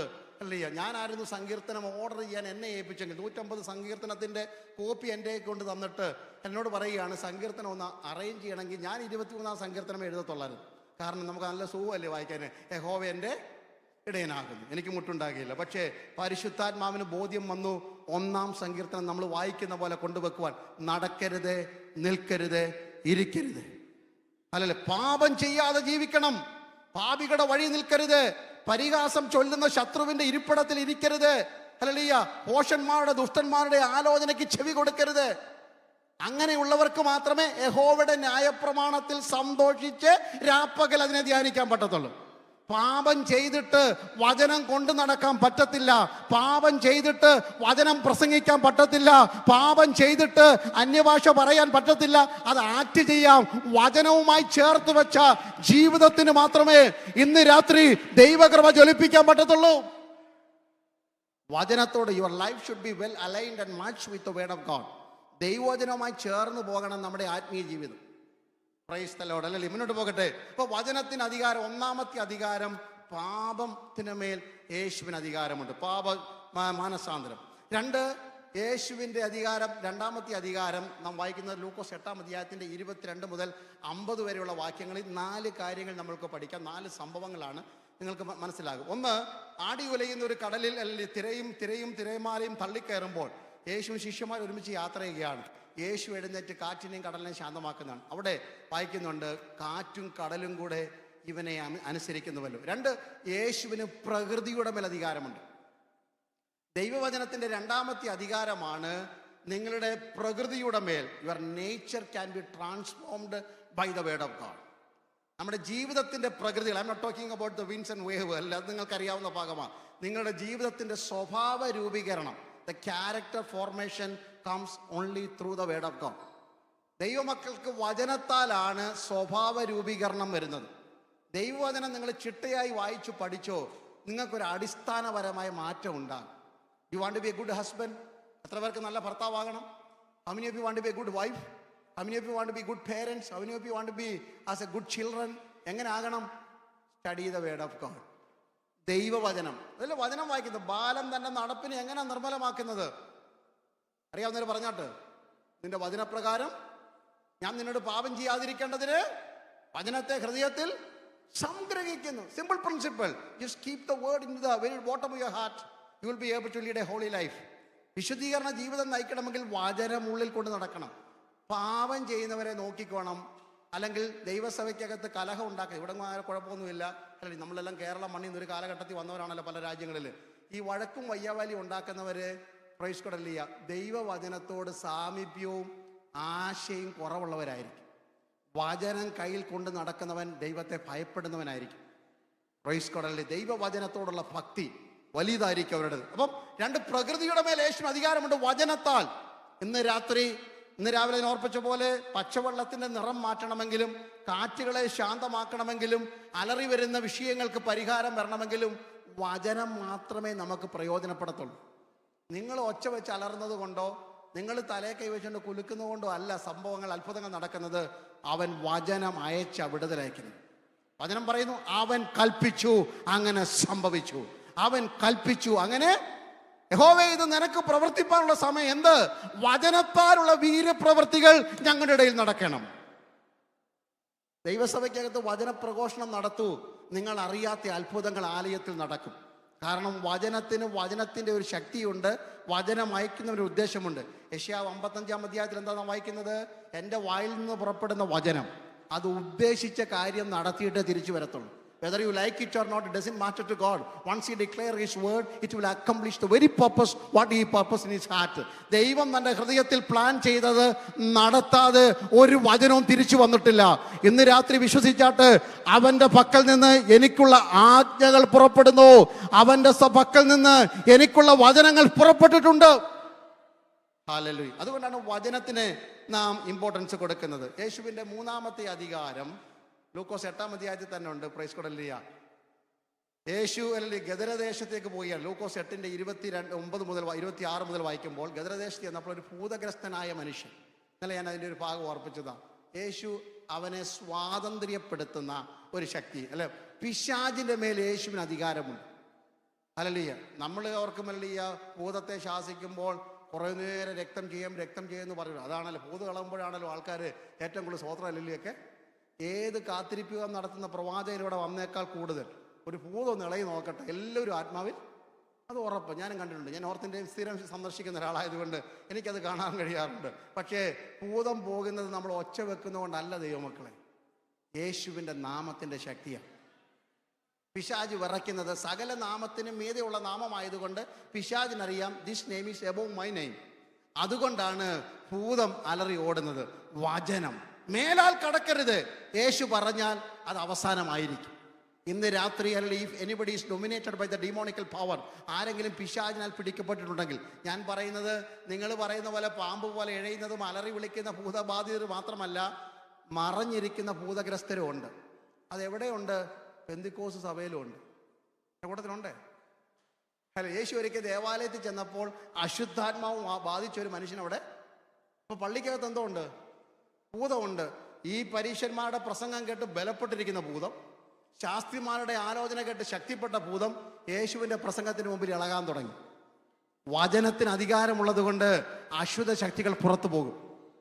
തലമുറയെ പിടിച്ചു വെച്ചിരിക്കുന്ന ഈ അധ്യായം വായിക്കുമ്പോൾ ലൂക്കോസ് 8:29, എന്ത് കാരണമാണ്? ഒരു ആരോഗ്യമുള്ളൊരു യൗവനക്കാരൻ, ഗദരദേശത്ത് പ്രയോജനപ്പെട്ടുകൊണ്ടിരുന്നൊരു യൗവനക്കാരൻ, കുടുംബത്തിനും സഭയ്ക്കും നാട്ടുകാർക്കും ഗുണമുള്ളവനാ. പക്ഷേ ലൂക്കോസ് 8:29, ഭൂതം അവനെ കാടുകളിലേക്ക് ഓടിക്കുമായിരുന്നു. He was not driven by himself, he was not driven by anything. ആരുമല്ല അവനെ ഓടിച്ചത്, ഭൂതം ഓടിച്ചത്. ആരാധന ഉള്ളിടത്ത് നിന്ന് ആരാധനയില്ലാത്ത കാട്ടിലേക്ക്, പ്രാർത്ഥന ഉള്ളിടത്ത് നിന്ന് പ്രാർത്ഥനയില്ലാത്തിടത്തേക്ക്. തലമുറയോർത്ത് ഭാരപ്പെടുന്ന ആരെങ്കിലും ഇന്ന് രാത്രി വചനം കേൾക്കുന്നുവെങ്കിൽ, നിന്റെ തലമുറയെ ഒരിക്കൽ പാട്ടുപാടിയവന്റെ ആദരം അടച്ചെങ്കിൽ അവന്റെ മേൽ വ്യാപരിക്കുന്ന ഒരു അശുദ്ധ ശക്തിയുണ്ട്. ഭർത്താവോ ഭാര്യയോ വിശ്വാസത്തിൽ പതറിപ്പോയെങ്കിൽ അവരെ പിടിച്ചു വെച്ചിരിക്കുന്ന ഒരു അന്ധകാര ശക്തിയുണ്ട്. ഭൂതം അവനെ കാടുകളിലേക്ക് ഓടിക്കുമായിരുന്നു. ഇന്ന് രാത്രി ദൈവസഭയുടെ ദൗത്യം വചനത്തിന്റെ ശക്തിയാൽ യേശുവിന്റെ നാമത്തിൽ നഷ്ടപ്പെട്ടവർ മടങ്ങി വരട്ടെ. ഭൂതങ്ങൾ വിട്ടുപോയ മനുഷ്യൻ യേശുവിന്റെ കാൽക്കൽ. ദൈവസഭയിൽ ആത്മാക്കളുടെ വർധനം ഉണ്ടാകേണ്ടത് അശുദ്ധ ശക്തികൾ ബന്ധിച്ചിരിക്കുന്ന വ്യക്തികൾ വചനത്തിന്റെ ശക്തിയാൽ വിടുവിക്കപ്പെടണം. Praise God. ദൈവസഭ ധൈര്യത്തോടെ പട്ടണത്തോട് വചനം പറയണം. ദൈവസഭ ധൈര്യത്തോട് ദേശത്തോട് യേശുവിന്റെ വചനം വിളിച്ചു പറയണം. യേശുവിന്റെ നാമത്തിൽ സംഭവിക്കട്ടെ എന്ന് കൽപ്പിക്കുമ്പോൾ ശത്രു കെട്ടിയിരിക്കുന്ന കെട്ടുകൾ പൊട്ടി ജനങ്ങൾ ആരാധനയിലേക്ക് മടങ്ങി വരും. ഹല്ലേലൂയ. യേശുവിന്റെ 4ാമത്തെ അധികാരം, അവന് രോഗത്തിന്റെ മേൽ അധികാരമുണ്ട്. യേശുവും പുരുഷാരമായി ലൂക്കോസ് 8-ാം അധ്യായത്തിന്റെ 42 മുതൽ വായിക്കുമ്പോൾ, യായിറോസിന്റെ വീട്ടിലേക്ക് പോകുമ്പോൾ വലിയ പുരുഷാരം ഉണ്ട്. അതിനിടയ്ക്കൂടെ ഒരു സ്ത്രീ വന്നിട്ട് യേശുവിനെ തൊടുന്നു. 12 വർഷമായി രക്തസ്രാവമുള്ള സ്ത്രീ. പണം മുഴുവൻ വൈദ്യന്മാർക്ക് കൊടുത്തു, ആരോഗ്യം മുഴുവൻ ക്ഷയിച്ചു, സമൂഹം തള്ളി, നടക്കുവാൻ പോലും പ്രാപ്തിയില്ല, ഇഴഞ്ഞു പോകുന്നവളാണ്. പക്ഷേ അവൾ വിശ്വാസത്തോടെ തീരുമാനിച്ചു, I am going to touch at the hem of Jesus garment. യേശുവിന്റെ വസ്ത്രത്തിന്റെ തൊങ്ങൽ ഞാൻ തൊടാൻ പോകുക. എന്താ അതിന്റെ അർത്ഥം ദൈവമക്കളെ? ഹല്ലേലൂയ. വചനമായവനെ ഞാനൊന്ന് തൊടാൻ പോകുക. ഹല്ലേലൂയ. വചനം ജഡമായി തീർന്നു, കൃപയും സത്യവും നിറഞ്ഞവനായി ഞങ്ങളുടെ ഇടയിൽ പാർത്തു. ഞങ്ങൾ അവന്റെ തേജസ് പിതാവിങ്കിൽ നിന്നുള്ള ഏകജാതവനായ തേജസ്സായി കണ്ടു. യേശുവിന്റെ മുഖത്തേക്ക് നോക്കിയവൾക്ക് മനസ്സിലായി, ഈ വചനത്തിൽ ഞാൻ തൊട്ടാൽ ഇന്ന് പകൽ എനിക്ക് രോഗസൗഖ്യമാ. എത്ര പേരത് വിശ്വസിക്കുന്നു? 107-ാം സങ്കീർത്തനം 20-ാം വാക്യം, അവൻ വചനമയച്ചവരെ സൗഖ്യമാക്കി. ഹല്ലേലൂയ. രോഗമുള്ള സ്ഥാനത്ത് നിങ്ങളുടെ കൈ വെച്ചിട്ട് നിങ്ങൾ യേശുവിൻ്റെ നാമത്തിൽ വചനം പറയൂ. രോഗശാന്തി അങ്ങനെ സംഭവിക്കുന്നത്. സ്പെഷ്യൽ രോഗശാന്തിയുള്ള കൃപാവര പ്രാപ്തന്റെ കൈ തൂങ്ങിയിട്ടോ അവരുടെ പുറകെ നടന്നിട്ടോ കാര്യമില്ല. I strongly believe wherever the people of God declare the powerful word of God with the power and authority, the healings and miracle will perform there. അവിടെ നടക്കും രോഗശാന്തി, അവിടെ നടക്കും അത്ഭുതങ്ങൾ. ഇന്ന് രാത്രി ഇരിക്കുന്ന ഇരിപ്പിൽ ഇരുന്നു കൊണ്ട്, കർത്താവേ ഒരു വചനം അയച്ച് എന്നെ സൗഖ്യമാക്കണമേ. അതല്ലയോ ശതാധിപൻ പറഞ്ഞത്, നീ ഒരു വാക്ക് കൽപ്പിച്ചാൽ I am not worthy to receive in my house. അല്ല, ഞാൻ അധികാരത്തിന്റെ കീഴിലുള്ള മനുഷ്യനാണ്. ആരംഭത്തിലൊക്കെ ഭയങ്കര ആവേശമായിരുന്നു. ഇസ്രയേൽ മക്കളുടെ പള്ളി പ്രമാണികൾ ഓടിച്ചെന്നിട്ട് ലൂക്കോസ് 7-ാം അധ്യായം 1 തൊട്ട് വായിക്കുമ്പോൾ യേശുവിനോട് പറഞ്ഞു, യേശുവേ നീ അവൻ്റെ വീട്ടിൽ പോകണം, അവൻ ഞങ്ങൾക്കൊരു പള്ളി വെച്ച് തന്നിരിക്കുന്നു. ഇതിൻ്റെ കറപ്പില്ല. സഭാഹോള് കെട്ടിക്കൊടുത്തതിൻ്റെ പേരിലൊന്നും ആരും യേശു വീട്ടിൽ വരത്തില്ല. സഭയ്ക്കൊരു ഫാൻ ഇട്ട് കൊടുത്തതെന്നും പറഞ്ഞുകൊണ്ടൊന്നും ആരും സ്പെഷ്യൽ ഗ്രേസ് ഒന്നും കിട്ടത്തില്ല. കർത്താവിൻ്റെ വേലയ്ക്ക് വേണ്ടി കൊടുക്കുന്നതിന് പ്രതിഫലമുണ്ട്. എനിക്ക് കുറേ വർഷങ്ങൾക്ക് മുമ്പ് ഒരു സഭയെ പ്രസംഗിക്കാൻ പോയി. സ്ഥലം പറഞ്ഞാൽ ചിലപ്പോൾ നിങ്ങളുടെ നാട്ടുകാർ വല്ലതും ആയിരിക്കും. അതുകൊണ്ട് ഇനി എന്നോട് പിണങ്ങുന്നതുകൊണ്ട് സ്ഥലം പറയുന്നില്ല. പലയിടത്തും പോകുന്നതല്ലേ, ഒഴിഞ്ഞു മാറും. അവിടെ ചെന്നിങ്ങനെ പ്രസംഗം അങ്ങോട്ട് തുടങ്ങി. ഉപവാസ പ്രാർത്ഥന കുറേ വർഷങ്ങൾക്ക് മുമ്പ് കേട്ടോ, കുറേ വർഷങ്ങൾക്ക് മുമ്പ്. പിന്നെ കാറ്റ് നല്ല പെട്ടെന്ന് കരണ്ട് പോയി, കരണ്ടെല്ലാം നിന്നു. ഞാനിങ്ങനെ വേർത്ത് പിടിച്ച് നിൽക്കുമ്പോൾ മേലോട്ട് നോക്കിയപ്പം ഫാനിൽ എഴുതിയിരിക്കുന്നു മത്തായിച്ചൻ വക. ഫാൻ നിന്നപ്പോഴാണ് കണ്ടത് ഓരോ ലീഫിൽ എഴുതി വെച്ചിരിക്കുന്നു മത്തായിച്ചൻ വക കൊടുത്തതാണെന്ന്. ഈ സഭയെ മുഴുവൻ കറക്കിക്കൊണ്ടിരുന്ന ഈ പുള്ളിയായിരുന്നു. കാരണം കറണ്ട് പോയപ്പോഴാണ് അറിഞ്ഞത് അല്ലേ ഇതാണെന്ന്. ഞാൻ പറഞ്ഞു വന്ന സാഹചര്യം, കർത്താവിൻ്റെ വേലയ്ക്ക് എന്തെങ്കിലും കൊടുത്തിട്ട് ബഹുമാനം വാങ്ങുന്നതല്ല ഈ മണ്ണിലെ നമ്മുടെ സ്വപ്നം. വലം കൈ കൊടുക്കുന്ന ഇടം കൈ അറിയരുന്നല്ലേ ഞാൻ പറഞ്ഞു വന്നത്. സ്തോത്രമല്ല, ദൈവരാജ്യത്തിൻ്റെ കെട്ടുപണിക്ക്. ഞാൻ അതുകൊണ്ടാണ് പറഞ്ഞത് അല്ലേ. പണ്ടൊക്കെ അമേരിക്കയിൽ നിന്നൊക്കെ അല്ലേ 3000 രൂപയുടെ സൈക്കിൾ കൊടുക്കാൻ വേണ്ടി 30 പേര് പോയ കാലഘട്ടമൊക്കെ ഉണ്ട്. ക്രൈസ്തവരല്ല ദൈവമക്കളെ, മറ്റുള്ളവർക്ക് എന്തെങ്കിലും ചെയ്യുമ്പോൾ ദയവ് ചെയ്ത് ഫേസ്ബുക്കിലൊന്നും പോസ്റ്റ് ചെയ്യാതിരിക്കുന്നതാ നല്ലത്. ഞാൻ ഈ ഒരു ദൈവദാസനും സഞ്ചാര സുവിശേഷകനും സഭയുടെ സ്ഥാനങ്ങളൊക്കെ ഉള്ളത് കൊണ്ട് അങ്ങ് പൊതുവേ പറഞ്ഞതാ. നിങ്ങൾ ആരെങ്കിലും സഹായിച്ചാൽ കഴിവതും നിങ്ങളുടെ റെക്കോർഡിന് വേണ്ടി പിക്ചർ എടുത്ത് വെച്ചോ, അല്ലാതെ ഈ മുഖം ഒന്നും പുറത്തെങ്ങും കൊണ്ട് കാണിക്കരുത്. നമുക്കങ്ങനെ ഒരു ഗതി വരുമ്പോൾ, അങ്ങനെ കൈ നീട്ടേണ്ടി വന്നാൽ, നമ്മുടെ അകത്തൂടെ പോകുന്ന ഇടിവാളിനെ നിങ്ങളൊന്ന് ഓർത്താൽ നിങ്ങൾ അതിന് മുതിരുകയില്ല. സഭ ജീവസന്ധാരണത്തിന് മുന്നിൽ വരണം. വചനം പറയുന്നു അല്ലല്ല. യെരുശലേമിലെ കൗൺസിലുള്ള അപ്പോസ്തലന്മാരെ കാണാൻ വേണ്ടി 14 വർഷത്തെ ഇടവേളയ്ക്ക് ശേഷം പൗലോസും ബർന്നബാസും കൂടെ ചെല്ലുമ്പോൾ അല്ലല്ലേ, പത്രോസും യാക്കോബും തൂണുകളായ യാക്കോബ് യോഹന്നാനോട് തലയൊക്കെ വെച്ച് അനുകരിച്ച്, കുഞ്ഞുങ്ങളെ നല്ല ministry, we are so excited to hear your wonderful ministry among the Gentiles എന്നൊക്കെ പറഞ്ഞിട്ട് നിങ്ങൾ ചെയ്തത് തുടർന്ന് ഒറ്റ കാര്യം മാത്രം, നെവർ ഫോർഗെറ്റ് ദ പുവർ. ദരിദ്രരെ നിങ്ങൾ എന്ത് ചെയ്യണം? ഓർത്തോണം. അതായിരുന്നു ഉപദേശം കൂടെ. അത് ദൈവസഭയുടെ ഒരു ഭാഗമാണ്. നിങ്ങൾക്ക് ഈ നാട്ടിൽ നിങ്ങളെ ദൈവം കൊണ്ടുവന്നെങ്കിൽ, ഞാൻ ഇതിൻ്റെ പ്രസംഗത്തിൻ്റെ ചേർത്ത് പറയുക കേട്ടോ അല്ലയ്യ, മറ്റുള്ളവരെ കണ്ണുനീരൊപ്പുന്ന ഒരു മിനിസ്ട്രി ദൈവസഭയ്ക്ക് ഉണ്ടായിരിക്കണം. As the church grow in number, യെരുശലേമിലെ വിശുദ്ധന്മാരെ സഹായിക്കുവാൻ മക്കദോനിയ സഭകളും അക്കായ സഭകളും മുന്നോട്ട് വന്നതുപോലെ ഈ UK-യിലുള്ള, വെയിൽസിലുള്ള, ഈ കാർഡിഫിലുള്ള, അല്ലെങ്കിൽ സ്വാൻസിയിലുള്ള ദൈവസഭ ഇന്ന് രാത്രി ഞാനൊരു ദൗത്യം ഏൽപ്പിക്കുന്നു. അനേകരുടെ കണ്ണുനീരൊപ്പുവാൻ നിങ്ങളുടെ കരങ്ങളെ ദൈവം ബലപ്പെടുത്തട്ടെ. Sacrificial giving, praise God. വീണ്ടും വീണ്ടും സമ്പന്നതയുടെ മുഖംമൂടി അണിഞ്ഞുകൊണ്ട് നമുക്കിവിടെ വട്ടത്തിന് വളർന്നിട്ട് ഒന്നും കാണിക്കാനൊന്നുമില്ല. പല ആഡംബരങ്ങളും മാറ്റിവെച്ചാൽ അനേകരുടെ കണ്ണുനീരൊപ്പുവാൻ ദൈവസഭയ്ക്ക് കാരണമായി തീരും. കാരണം വചനം നമ്മളെ അങ്ങനെ നിർബന്ധിക്കുന്നു. വചനം അയച്ച ദൈവം നമ്മളെ സൗഖ്യമാക്കുന്നത് അല്ലേ. അതുകൊണ്ട് ആ മനുഷ്യൻ പള്ളി വെച്ചു കൊടുത്തെന്ന് പറഞ്ഞിട്ട് അതൊന്നും യേശുവിന് വിഷയമൊന്നുമല്ല. പിന്നെ പറഞ്ഞവൻ തൻ്റെ ജനത്തെ സ്നേഹിക്കുന്നു. അങ്ങോട്ട് യേശു അങ്ങോട്ട് നടന്നു പോകുമ്പോൾ അവന് പെട്ടെന്ന് ബോധ്യം വന്നത്, ഞാൻ ആദ്യമേ ഓർപ്പിച്ചത്, the moment he heard the walking step of the real word of God or Jesus, he convicted of himself about his inability. Hallelujah. അവൻ്റെ കഴിവില്ലായ്മ അവന് ബോധ്യം വന്നു. 100 പേര് നിന്നുകൊണ്ട് പാസ്റ്റർ ഷിബു തോമസ് നല്ലവനാന്ന് പറഞ്ഞാലും വചനത്തിൻ്റെ മുമ്പിൽ വരുമ്പോൾ എനിക്കറിയാം ഞാൻ ആരാന്ന്. യേശു വാതുക്കലോട്ട് കടന്നു വരുമ്പോൾ അവൻ പറഞ്ഞു, നീ എൻ്റെ പുരയ്ക്കകത്ത് വരുവാൻ ഞാൻ യോഗ്യനല്ല. All the city, all the people of the church said about me good things about me. I built a church, I have done so and so things for the church or the kingdom of God. Everything is okay. But when I approached Jesus himself, I came to know I am nothing, absolutely nothing. ഞാൻ ആരുമല്ലെന്ന് മനസ്സിലാകുന്നത് വചനത്തിൻ്റെ മുമ്പിൽ വരുമ്പോഴാണ്. പ്രഭാതത്തിൽ എഴുന്നേറ്റിട്ട് തുറന്ന വേദപുസ്തകത്തിൻ്റെ മുമ്പിൽ ഇരുന്നു കൊണ്ടൊന്ന് വായിച്ചു നോക്കൂ, നിങ്ങൾക്കും അറിയാം നമ്മൾ ആരും അല്ലെന്ന്. ഹല്ലേലൂയ. എന്തെല്ലാം സ്ഥാനമാനങ്ങളും പൊസിഷനും ഒക്കെ നാട്ടുകാർ നമ്മളോട് പറഞ്ഞാലും നമ്മൾക്ക് ബോധ്യം വരും നമ്മൾ ആരുമല്ലെന്ന് വചനത്തിൽ. അവൻ പറഞ്ഞു, ഞാൻ ആരാ? അധികാരത്തിൻ്റെ കീഴിലുള്ള മനുഷ്യനാണ്. നമ്മൾ യേശുവിൻ്റെ അധികാരത്തെ വചനമാണ്.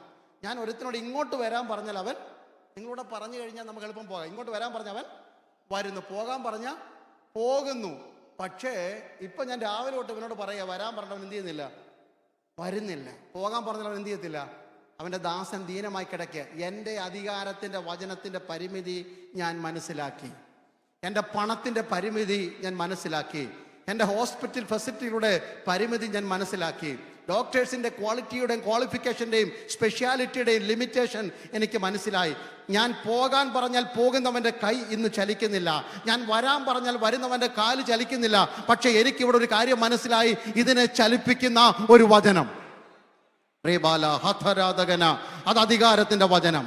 ഈ ചലിക്കാത്ത കൈയെ ചലിപ്പിക്കുന്ന, ചലിക്കാത്ത കാലിനെ ഇന്ന് രാത്രി ചലിപ്പിക്കുന്ന ഒരു വചനം എത്ര പേര് വിശ്വസിക്കുന്നു?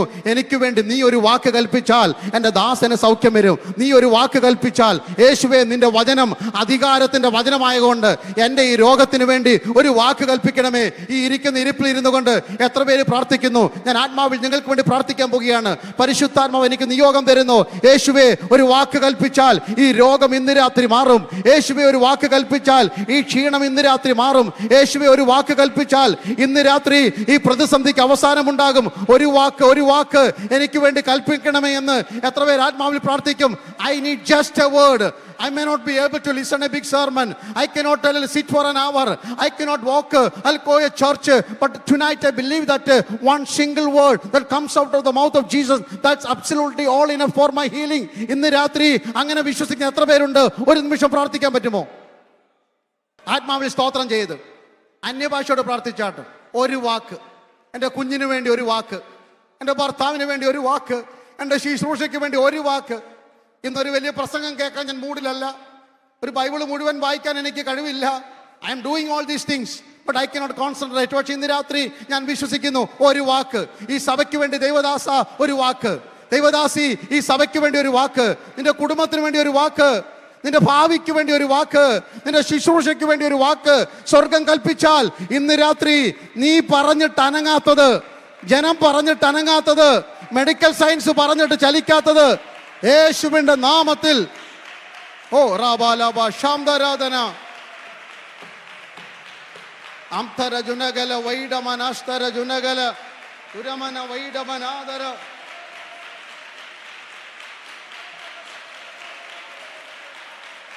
റീബല വൈഷമനാദികരഥര വൈഡല.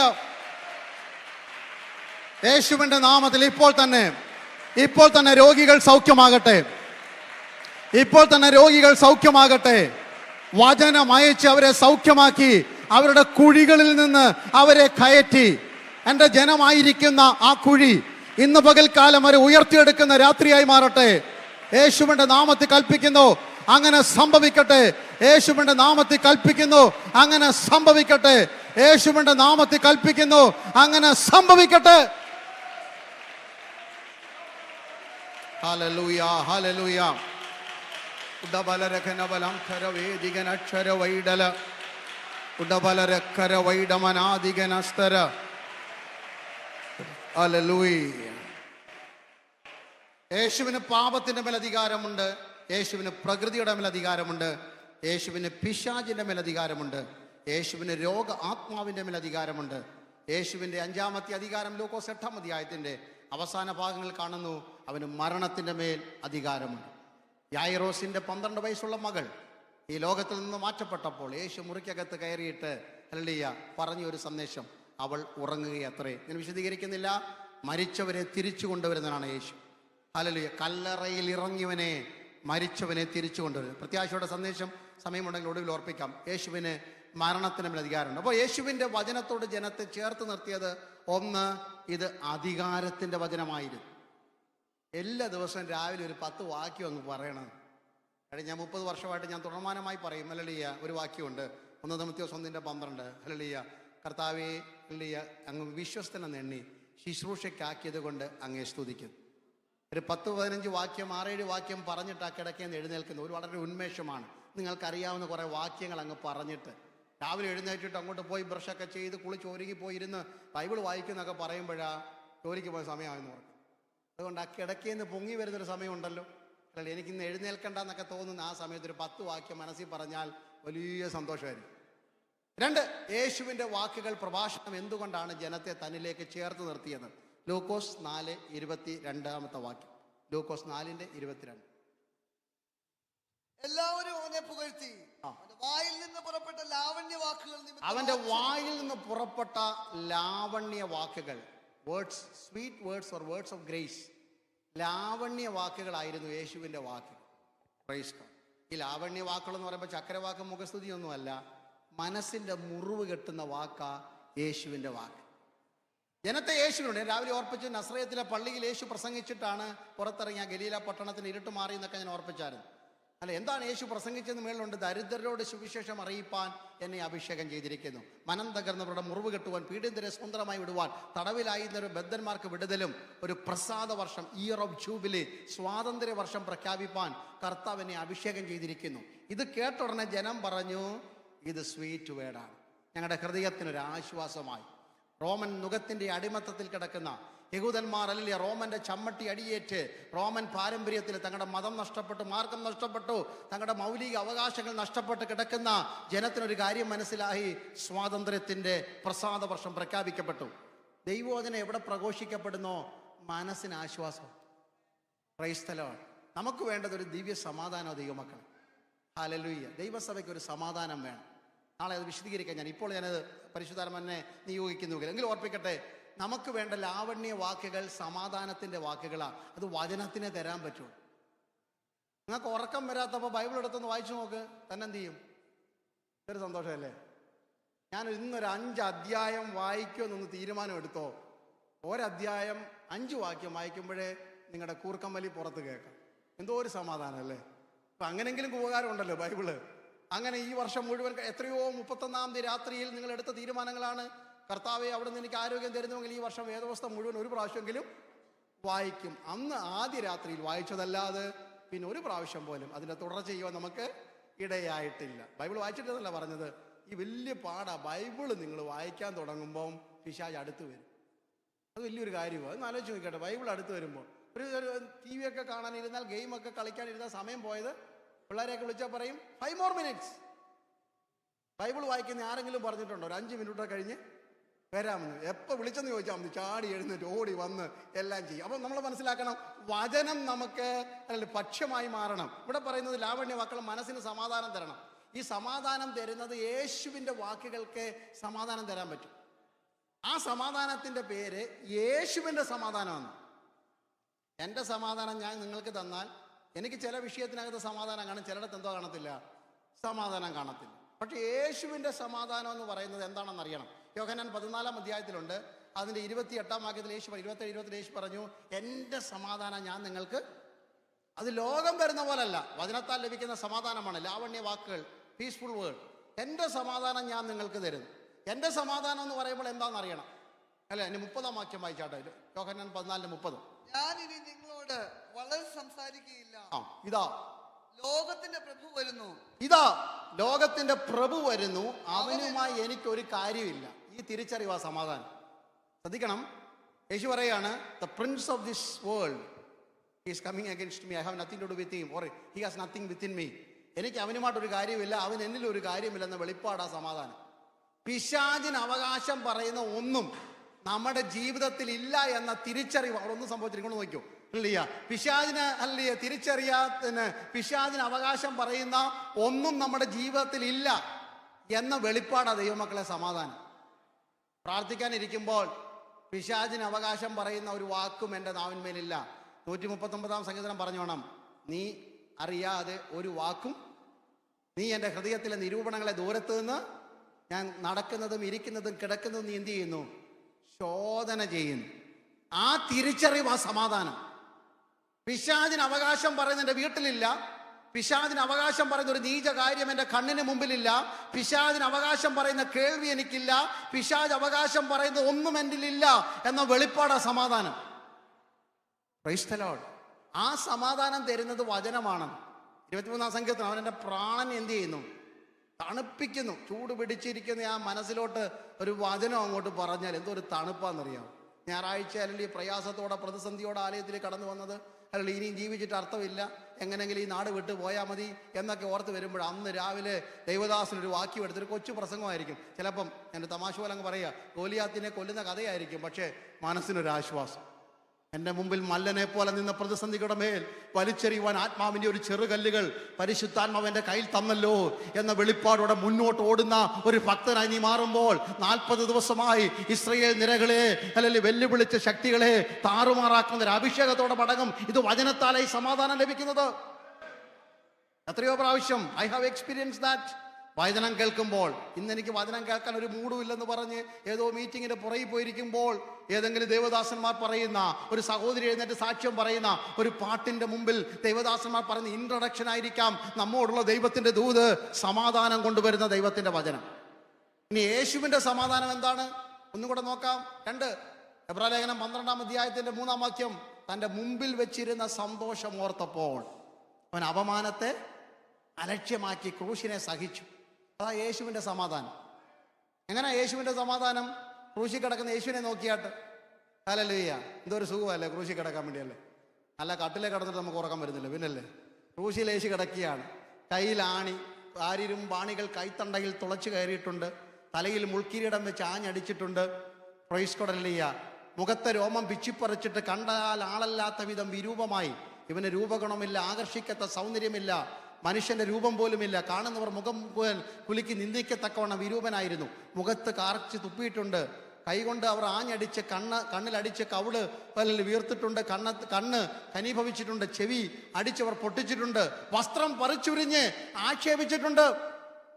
Price the Lord. കാലിൽ കൂർത്തുമൂർത്ത മുള്ളികൾ അടിച്ചു കയറ്റിയിട്ടുണ്ട്. ചങ്ക് കുന്തം കൊണ്ട് കുത്തി തുളച്ചിട്ടുണ്ട്. കുടിക്കാൻ കയ്പ് കാടി കൊടുത്തിട്ടുണ്ട്. എന്താ സമാധാനം ദൈവമക്കളെ? Can you imagine that? ഇങ്ങനെ കിടക്കുന്ന നമ്മുടെ ഒരു പനി അല്ലെങ്കിൽ ഫീവർ ഒരു 101 ആയിക്കഴിഞ്ഞാൽ ചില്ലിങ് തുടങ്ങും, നമുക്ക് സഹിക്കാൻ പറ്റുന്നില്ല. അവിടെ യേശുവിൻ്റെ സമാധാനം, യേശു മുന്നിലോട്ട് നോക്കിയ ഒരു സന്തോഷം. സമാധാനം എന്താണെന്ന് ഞാൻ വ്യാഖ്യാനിക്ക് ഒരുപക്ഷെ ഇവിടെ അവസാനിപ്പിക്കേണ്ടി വരും. മുന്നോട്ട് നോക്കിയപ്പോൾ യേശു കണ്ടു. ഹല്ലേലൂയ. ശ്രദ്ധിച്ച് കേൾക്കണേ. ഇന്ന് നിങ്ങൾ കാണുന്നത്, എൻ്റെ കഷ്ടതയ്ക്ക് അവധിയുണ്ട്, 3 ദിവസത്തിനപ്പുറത്ത് ഇത് മാറും. ഒരു വെളിപ്പാടുള്ളവർക്ക് സമാധാനം കൊണ്ട് നിറയാൻ പറ്റും. Receive a revelation from the word of God that will turn your spiritual life upside down. ഇന്ന് പകൽ രാത്രികാലം ഒരു ആത്മീയ വെളിപ്പാട് പ്രാപിക്കണം. യേശു തൻ്റെ കയ്യിലേക്ക് നോക്കി അലറി വിളിക്കുന്ന യഹൂദന്മാര്, ആഞ്ഞടിക്കുന്ന യഹൂദ പടയാളികൾ, റോമൻ പടയാളികൾ അവിടെ നിന്നുകൊണ്ട് പുഞ്ചിരിയോടെ യേശു നിൽക്കുന്നതിൻ്റെ കാരണം യേശുവിനറിയാം. ഹല്ലേലൂയ. 72 മണിക്കൂർ കഴിയുമ്പോൾ എൻ്റെ കഷ്ടത മാറും. There is an expiry date for all my suffering. ഇന്ന് നിങ്ങൾ കാണുന്നത് ഹല്ലേലൂയ കാരിരും ബാണികളാ കയ്യില. 3 ദിവസം കഴിയുമ്പോൾ 7 നക്ഷത്രം വലം കയ്യിൽ പിടിച്ച് ഞാൻ പുറത്തു വരും. പിന്നെങ്ങനെ സമാധാനം കൊള്ളാതിരിക്കും? ഇന്ന് നിങ്ങൾ കാണുന്നത് തലയിലെ മുൾക്കിരീടമാ. 3 ദിവസം കഴിയുമ്പോൾ അനേക രാജമുടികൾ വെച്ച് തിളങ്ങുന്ന കിരീടത്തോടെ ഞാൻ കല്ലറയെ പുറത്തു വരും. ഇന്ന് നിങ്ങൾ കാണുന്നത് കാലത്ത് ആണിയാണ്, പക്ഷെ ഉലയിൽ ചുട്ടുപഴുത്ത വെള്ളോടിന് സദൃശമായ കാലോടെ ഞാൻ പുറത്തു വരുമെന്ന് വെളിപ്പാടുള്ളവർക്ക് സമാധാനം കൊണ്ട് നിറയാൻ കഴിയത്തുള്ളൂ. ഇന്ന് നിങ്ങൾ കാണുന്നത് ചങ്ക് കുത്തി തുളയ്ക്കപ്പെട്ടവനായി കിടക്കുന്നതാ. 3 ദിവസം കഴിയുമ്പോൾ മാറത്ത് പൊൻകച്ച കെട്ടി ഞാൻ പുറത്തു വരും. എത്ര പേർക്ക് ഈ വെളിപ്പാടുണ്ട്?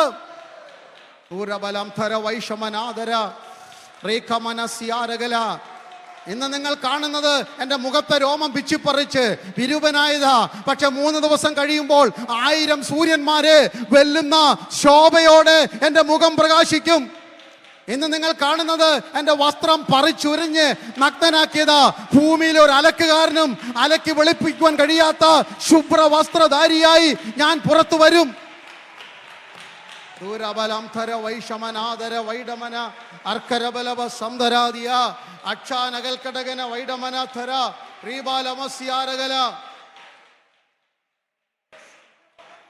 എന്നെ ആഞ്ഞടിക്കുന്ന ക്രൂശിക്കുന്ന യഹൂദന്മാരെ, റോമാ പടയാളികളെ, നിങ്ങൾ കാണുന്നത് കയ്പ് കാടിയാണ് എൻ്റെ അതിരത്തിൽ. 3 ദിവസം കഴിയുമ്പോൾ ഇരുവായത്തിലുള്ള വാളായി വചനമായി എൻ്റെ അതിരത്തിൽ നിന്ന് പുറത്തു വരും. എനിക്കിങ്ങനെ പറഞ്ഞുകൊണ്ട് നിൽക്കാൻ ഒത്തിരി ആവേശമാണ്. നിർത്തുക ഇവിടം. ഹല്ലേലൂയ. നാമും പറയണം, എന്താ സമാധാനം? നമ്മിൽ വെളിപ്പെടുവാനുള്ള തേജസ് വിചാരിച്ചാൽ, നമ്മിൽ വെളിപ്പെടുവാനുള്ള തേജസ് വിചാരിച്ചാൽ ഈ ലോകത്തിലെ കഷ്ടങ്ങൾ സാരമില്ല. എത്ര പേര് ആത്മാവ് വിളിച്ചു പറയും? എന്താ സമാധാനം? യേശുവിൻ്റെ വചനം തരുന്ന ഉറപ്പ്, യേശുവിൻ്റെ വചനം തരുന്ന സമാധാനം. The glory that going to reveal in my life, when I consider the weight of that, everything of this world, I seems to be nothing. ഇന്ന് രാത്രികാലം സാരമില്ല, സാരമില്ല.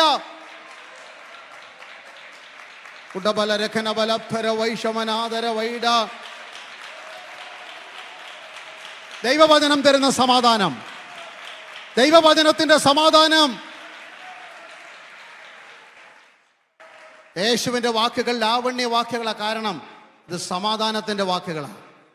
സഹോദര സഹോദരി, വചനം നിമിത്തം നിനക്കൊരു സന്തോഷമുണ്ടാകും. യേശു പറഞ്ഞു, യോഹന്നാൻ 15:11 വാക്യം, ഞാൻ നിങ്ങളോട് സംസാരിച്ച വചനം നിമിത്തം നിങ്ങൾക്ക് സന്തോഷമുണ്ടാകണം. വചനം നിമിത്തമായി സന്തോഷം വരുന്നു. ഹല്ലേലൂയ. ദൈവവചന കേൾവിയിൽ കൂടെ സന്തോഷം. അപ്പോസ്തലപ്രവൃത്തി 8-39 വാക്യം വായിക്കുമ്പോൾ, എത്യോപ്യ രാജ്ഞിയുടെ മന്ത്രിയായ ഒരു മനുഷ്യൻ ഏകദേശം 600ഓളം കിലോമീറ്റർ യാത്ര ചെയ്ത് യെരുശലേം ദേവാലയത്തിൽ ആരാധനയ്ക്ക് വന്നവനാണ്. കഴിവുള്ളവനാണ്. ധനകാര്യമന്ത്രി, ഫൈനാൻസ് മിനിസ്റ്ററാണ്. പക്ഷേ അവിടെ വന്നപ്പോഴാണ് പള്ളിയുടെ മുമ്പിൽ ഒരു ബോർഡ് വെച്ചിരിക്കുന്നു, നോ എൻട്രി. കാരണം താൻ മിടുക്കനാണെങ്കിലും കഴിവുള്ളെങ്കിലും അന്നത്തെ കാലത്ത് ന്യായപ്രമാണത്തിൻ്റെ തത്വമനുസരിച്ച് ഒരു ശരീരത്തിന് ഒരു ബലഹീനത. ലേവ്യ പുസ്തകം 19:13 മുതൽ വായിക്കുമ്പോഴുള്ള 19 വിധമായ രോഗങ്ങളിൽ പെട്ട ഒരു രോഗമാണ്. ഹല്ലേലൂയ. അവനകത്ത് കയറാൻ നിവൃത്തിയില്ല. മന്ത്രി ആയിരിക്കാം, തന്ത്രി ആയിരിക്കാം, പള്ളിക്കകത്ത് കയറുന്നതിന് പ്രമാണമുണ്ട് കേട്ടോ. Price the Lord. Experience certificate കൊണ്ട് സഭയ്ക്കകത്ത് പ്രവേശനമൊന്നും കിട്ടത്തില്ല. ദൈവസഭയ്ക്കൊരു പ്രമാണമുണ്ടെന്ന്. ഹല്ലേലൂയ. വിശുദ്ധന്മാർ ഒരുമിച്ച് കടന്നു വരുന്ന ആരാധിക്കുന്ന സ്ഥലമാ ദൈവസഭ. അതിൻ്റെ അർത്ഥം ആരും വരരുതെന്നല്ല, ആർക്കും വരാം. പക്ഷെ ഇവിടെ ശുശ്രൂഷകളും ആത്മീയ കാര്യങ്ങളും കൈകാര്യം ചെയ്യേണ്ടത് ആത്മനിറവുള്ള അഭിഷിക്തന്മാരായിരിക്കണം.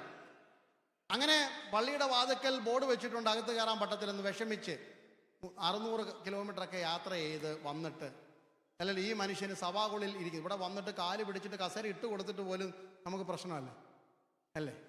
അല്ലേ? പക്ഷെ ഇവൻ തിരിച്ച് വിഷമിച്ച് പോയി. ഇവനെ കൈ കാശുണ്ടായിരുന്നുകൊണ്ട് ഒരു ബൈബിൾ, എൻ്റെ ഭാഷയിലാണ് പറയുന്നത്, കടയിൽ പോയി ഒരു ബൈബിൾ വാങ്ങി, ബുക്ക് സ്റ്റോളിൽ കയറി വാങ്ങിച്ചു. യെശയ്യാവിൻ്റെ ചുരുള് വാങ്ങിക്കൊണ്ട് പോയി. ഇന്നത്തെ പോലെ ഒന്നുമല്ല, നമുക്ക് ചെറുതായി പോക്കറ്റ് ബൈബിൾ വരെ വന്നിട്ടുണ്ട്. പോക്കറ്റ് ബൈബിളിൽ കൊണ്ടുവച്ചു. പിന്നെ കോവിഡിൻ്റെ കാലത്താണ് നമ്മൾ രക്ഷപ്പെട്ടത്. എല്ലാവർക്കും മറ്റ് സഭയിലൊക്കെ വരുമ്പോൾ കല്യാണത്തിനൊക്കെ അനൗൺസ്മെൻ്റ് ആയിരുന്നു, nobody use the cellphone in the church എന്ന്. പക്ഷേ ഇപ്പോൾ എല്ലാവരും എൻകറേജ് ചെയ്യുക, everybody open your camera, open the zoom എന്നൊക്കെ പറഞ്ഞ് 3 വർഷം കൊണ്ട് നമ്മളങ്ങ് വഷളന്മാരായി പോയത്. ഇപ്പം നമ്മൾ ബൈബിള് മറന്നുപോയി. എവിടെ ഇരിക്കുന്ന സ്ഥലം, യേശുവിനെ ദേവാലയത്തിൽ വെച്ച് ശിഷ്യൻ അമ്മയും അപ്പനും മറന്നുപോയതുപോലെ ബൈബിൾ എവിടെ ഇരിക്കുന്ന പോലും നമുക്ക് ഇപ്പോൾ അറിയത്തില്ല. ബൈബിളിൻ്റെ എല്ലാ ആപ്ലിക്കേഷനും ഉണ്ട്. ഫോൺ തെറ്റല്ല, ഞാനും പഠിക്കുന്നുണ്ട്, വായിക്കുന്നുണ്ട്. പക്ഷേ എപ്പോഴും ഒരു ബൈബിള് കൈ കൊണ്ട് നടക്കുന്നത് ഒരു അഭിമാനം. ദൈവവചനം കൊണ്ട് നടക്കണം. അങ്ങനെ ഈ ചുരുള് വലിയ പുസ്തകം പുള്ളി വായിച്ചുകൊണ്ട് പോവുകയാണ്. ഇത് ശ്രദ്ധിക്കണം. അപ്പോൾ ഇനി കുഞ്ഞുങ്ങളെല്ലാം കേട്ടോ, all the children, now you are boring, no? Okay, song was very nice. Okay, very nice song. Now listen to me. Okay, അപ്പം ഈ ബൈബിൾ ഇങ്ങനെ വായിച്ചുകൊണ്ട് പോവുക. ഈ പുള്ളിക്ക് ഒന്നും മനസ്സിലായില്ല.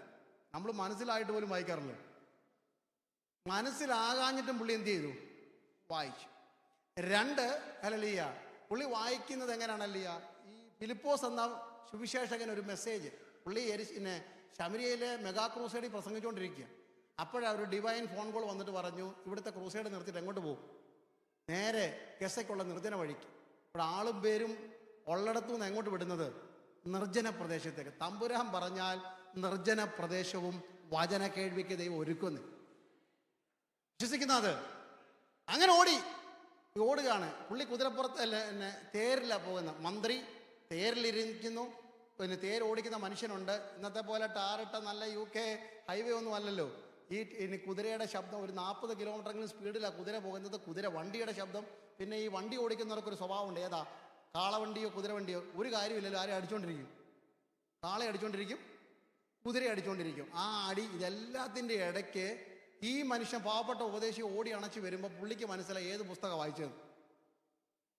Price the Lord. നമ്മുടെ പിള്ളേരൊക്കെ വായിച്ചു കഴിഞ്ഞാൽ എന്താന്ന് പോലും നമുക്ക് അറിയത്തില്ല. അപ്പോൾ ഒരു കാര്യം മനസ്സിലായി. 1, മനസ്സിലായിട്ടില്ലെങ്കിലും പുള്ളി വായിച്ചു. 2, ഉറക്കെയാണ് വായിച്ചു. അപ്പോൾ ബൈബിൾ എങ്ങനെ വായിക്കണം? ഉറക്കെ പറഞ്ഞാട്ട്. So hallelujah, you need to read Bible loudly and clearly and plainly. ഉറക്കെ വായിച്ചു. അപ്പോഴാ ഓടി വന്ന് അച്ചായൻ ചോദിച്ചത്, വായിക്കുന്നവല്ലോ മനസ്സിലായോ? ഒന്ന് ആവേശം നോക്കിയാട്ട്. പുള്ളി ബൈബിൾ അങ്ങോട്ട് കയറിയിരുന്നു, ബൈബിൾ വ്യാഖ്യാനിച്ചു കൊടുത്തു. എൻ്റെ വിഷയമൊന്നുമല്ല. അവസാനം സ്നാനവും കഴിഞ്ഞിട്ട് അപ്പോസ്തലപ്രവൃത്തി 8:39 അവൻ സന്തോഷത്തോടെ തൻ്റെ വഴിക്ക് പോയി. മനസ്സിന് ആശ്വാസം തരുന്ന ലാവണ്യ വാക്ക ദൈവത്തിൻ്റെ വചനം. മുറിവേറ്റവനായി രഥത്തിലിരുന്നു കൊണ്ട്, ധനാഢ്യനാണ്, മന്ത്രിയാണ്, അവകാശങ്ങളും അധികാരങ്ങളുമുണ്ട്. പക്ഷെ തൻ്റെ ഏറ്റവും മുറിവിന് ശാശ്വത പരിഹാരം കൊടുത്തത് ദൈവവചന കേൾവിയാണ്. ഇന്ന് രാത്രികാലം ആരുടെയൊക്കെ മുറിവ് വചനം തുന്നിക്കെട്ടുന്ന എനിക്ക് കാണാം. ഒരു സർജൻ്റെ കയ്യിലെ പ്രസിഷൻ നൈഫ് പോലെ ആരുടെയൊക്കെ ഹൃദയത്തിനകത്ത് ഒരു ശുശ്രൂഷ, ഒരു ശസ്ത്രക്രിയ ചെയ്തിട്ട് പരിശുദ്ധാത്മാവ് ചില വചനങ്ങളാൽ നിങ്ങളെ ഇന്ന് തുന്നിക്കെട്ടുകയാണ്. Before you step out of this sanctuary or this convention center, you are going to be healed. Hallelujah. With the peace that passeth all human understanding. സകല ബുദ്ധിയെ കവിയുന്ന സമാധാനത്താൽ ചില കുടുംബങ്ങൾക്ക് ഇന്ന് രാത്രി വചനത്താലുള്ള സമാധാനം. കുടുംബ പ്രശ്നങ്ങൾക്ക് പരിഹാരം ദൈവവചനമാണ്. ഞാൻ അവസാനിപ്പിക്കാം ഒരു കാര്യം കൂടെ. യേശുവിൻ്റെ വചനത്തോട് ജനത്തെ ചേർത്ത് നിർത്തിയ മൂന്നാമത്തെ കാര്യം, ഒന്ന്, ഇത് അധികാരത്തിൻ്റെ വചനമായിരുന്നു. രണ്ട്, ഇത് ലാവണ്യ വാക്കുകൾ, മുറിവ് കെട്ടുന്ന ശ്രേഷ്ഠകരമായ സമാധാനത്തിൻ്റെ വാക്കുകളായിരുന്നു. മൂന്നാമത്തത് യോഹന്നാൻ 6:67 വാക്യം. John chapter 6:67. ആകയാൽ യേശു പന്തിരുവരോട് നിങ്ങൾക്കും പോയിക്കൊള്ളുവാൻ മനസ്സുണ്ടോ എന്ന് ചോദിച്ചു. ശിമോൻ പത്രോസ് അവനോട്, കർത്താവേ, ഞങ്ങൾ ആരുടെ അടുക്കൽ പോകും? നിന്റെ പക്കൽ. നിത്യജീവന്റെ വചനങ്ങൾ നിന്റെ പക്കലുണ്ട്. നിന്നെ വിട്ടിട്ട് ഞങ്ങൾ എവിടെ പോകും? നിത്യജീവ മൊഴികൾ നിന്റെ പക്കലുണ്ട്. ജനത്തെ യേശുവിനോട് ചേർത്ത് നിർത്തിയ മൂന്നാമത്തെ കാരണം ഈ വചനത്തിൻ്റെ ഹല്ലേലൂയ വിശാലതയാണ്. ഇത് നിത്യജീവന്റെ വചനമായി. ഈ മണ്ണിൽ ഒതുങ്ങുന്ന ഒരു ഭാഗ്യമല്ല ഇത് വാഗ്ദാനം ചെയ്തത്. അല്ലല്ലേ, അവസാനിക്കാത്ത അന്തമില്ലാത്തൊരു നിത്യതയുടെ വാഗ്ദാനം കൊടുത്ത വചനമായിരുന്നു. Praise God. തിബരിയാസ് കടൽക്കരയിൽ 5 അപ്പം കൊണ്ട് 5000 പോഷിപ്പിച്ച ആവേശം മൂത്ത ജനം യേശുവിനെ പിടിച്ച് ഭക്ഷ്യമന്ത്രിയാക്കണമെന്ന് തീരുമാനമെടുത്തിട്ട് ചെറുപടകെല്ലാം കയറി അക്കരെ യേശുവിൻ്റെ അടുക്കൽ ചെല്ലുമ്പോൾ യേശുവിൻ്റെ പ്രസംഗം മാറി. എല്ലാ ഞായറാഴ്ചയും പാസ് ഒരേപോലത്തെ പ്രസംഗം പ്രസംഗിക്കണമെന്ന് നിർബന്ധമൊന്നും പിടിക്കരുത്. ഈ ആഴ്ച രോഗശാന്തി പ്രസംഗിച്ചാൽ അടുത്ത ആഴ്ച ഹല്ലേലൂയ വൃക്ഷത്തിൻ്റെ ചുവടിന് കോടാലിക്ക് കൊണ്ട് വെട്ടുന്ന കാര്യം പറയുമ്പോൾ കഴിഞ്ഞ ആഴ്ചത്തെ പ്രസംഗമായിരുന്നു നല്ല പ്രസംഗം. പാസ്റ്റർക്ക് എന്തോ കുഴപ്പമുണ്ട്, പ്രാർത്ഥന കുറഞ്ഞോന്നൊരു സംശയം. നോ, അതാത് സമയത്ത് വേണ്ട സന്ദേശം. തിബരിയാസ് കടലിൻ്റെ ഇക്കരെ 5 അപ്പങ്ങൾ വർദ്ധിക്കുന്നു. അക്കരെ വരുമ്പോൾ പറയുന്നു, ഞാൻ സ്വർഗത്തിൽ നിന്ന് ഇറങ്ങി വന്ന ജീവന്റെ അപ്പമാകും. ഈ പ്രസംഗം അങ്ങോട്ട് കേട്ട്, എന്നെ തിന്നുന്നവൻ എന്മൂലം ജീവിക്കും. എല്ലാവരും ഇടറിപ്പോയി. വന്ന വണ്ടി പിടിച്ച് അതേ ചെറുപടക് പിടിച്ച് ഇക്കരെ കയറി. അവസാനം ശിഷ്യന്മാരിൽ പലരും ഇടറിപ്പോയപ്പം ഈ 12 പേരിങ്ങനെ കറങ്ങി നിൽക്കുന്നു. അപ്പോൾ യേശു ചോദിച്ചു, വേണേ നിങ്ങൾക്ക് വീട്ടിൽ പോകാം. അവർ പറഞ്ഞു, നിന്നെ വിട്ട് ഞങ്ങൾ എവിടെ പോകും?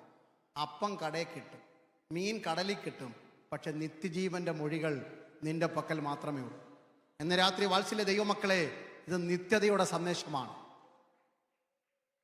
അതുകൊണ്ടാണ് നമ്മൾ ഈ കർത്താവിനെ സേവിക്കുന്നത്. ഇവിടെ ഇരിക്കുന്ന എല്ലാവരും വീടിൻ്റെ മോർഗേജ് അടച്ച് തീർന്നിട്ടല്ല കൈയടിച്ചതെന്ന് എനിക്കറിയാം. എല്ലാ രോഗവും മാറിയിട്ട് സർട്ടിഫിക്കറ്റും കൊണ്ട് വന്നിട്ടല്ല പാട്ട് പാടിയെന്ന് എനിക്കറിയാം. നിങ്ങൾ ഈ മണ്ണിൽ ആഗ്രഹിച്ചതെല്ലാം നടന്നുവെന്ന് ഒരു ഗ്യാരണ്ടി ഇല്ല. പക്ഷെ ഒരു കാര്യം ഉറപ്പാ, മണ്ണിൽ ഇരുന്നാലും മണ്ണിൽ മറഞ്ഞാലും കാഹളം ധ്വനിക്കുമ്പോൾ ഞങ്ങൾ പറന്നു പോകുമെന്നുള്ള ഉറപ്പകത്തുള്ളത് കൊണ്ട് ഞങ്ങൾ കർത്താവിനെ സേവിക്കുന്നത്. എത്ര പേർക്ക് സന്തോഷമുണ്ട്? ഇന്ന് രാത്രി യേശു വന്നാൽ എത്ര പ്രത്യാശയുടെ പാട്ടുകളാ ദേവദാസിദാസന്മാർ ഇവിടെ പാടിയത്. കാഹളനാദം കേൾക്കാറായി, കുഞ്ഞാട്ടിൻ കാന്തേ, വ്യാകുല കാലം തീരാറായി. അത് ഞങ്ങൾക്കങ്ങ് ആവേശമായിരുന്നു. ഇന്ന് രാത്രി വിശ്വസിക്കണം, ഇത് നിത്യജീവന്റെ മൊഴികളാണ്. അല്ലല്ലേ, പാപത്തിൽ നിന്നുള്ള വീണ്ടെടുപ്പ് തരുന്ന നിത്യജീവൻ. അതിൻ്റെ അന്തമെന്ന് പറയുന്നത് വിശ്വാസത്തിന്റെ അന്തമായ ആത്മരക്ഷ. കല്ലറയ്ക്കപ്പുറത്തൊരു ജീവിതമുണ്ട്. 70 ഏറെയായാൽ 80 മാത്രമുള്ള ഈ ജീവിതത്തിനപ്പുറത്ത് എനിക്കൊരു ജീവിതമുണ്ടെന്നുള്ളൊരു സ്വപ്നം, ഒരു ആവേശം, ഒരു പ്രത്യാശ ദൈവസഭയ്ക്കുണ്ടാകണം. ഇന്ന് രാത്രി ആരുടെയെങ്കിലും പ്രത്യാശ മങ്ങിപ്പോയിട്ടുണ്ടെങ്കിൽ, ഹല്ലേലൂയ, അമേരിക്കയുടെ ആഡംബരമോ യൂറോപ്പിന്റെ അഭിമാനമോ ആസ്ട്രേലിയയുടെ അനുഗ്രഹങ്ങളോ അറേബ്യൻ മണ്ണിന്റെ പൊന്നോ ഭാരതത്തിന്റെ ശ്രേഷ്ഠതയോ അല്ല എന്നെയും നിങ്ങളെയും പ്രത്യാശയുള്ളവരാക്കി മാറ്റിയത്. അത് ഏത് മണ്ണി ജീവിച്ചാലും ഞങ്ങൾക്കൊരു പ്രത്യാശയുണ്ട്. ഇളകാത്ത രാജ്യം പ്രാപിപ്പാൻ ഞങ്ങൾ ഒരുക്കമുള്ളവരാണ്. യേശു വരാറായി. എത്ര പേർക്ക് സന്തോഷമുണ്ട്? ഇന്ന് രാത്രി ഹല്ലേലൂയ എൻ്റെ അവസാനമാണെങ്കിൽ, it may be the last message I am preaching in this world, ഈ ലോകത്തിൽ എൻ്റെ അവസാന പ്രസംഗമാണെങ്കിൽ എനിക്കൊരു ഉറപ്പുണ്ടായിരിക്കണം, ഞാൻ മറുകരയിൽ യേശുവിൻ്റെ അടുക്കലെത്തും.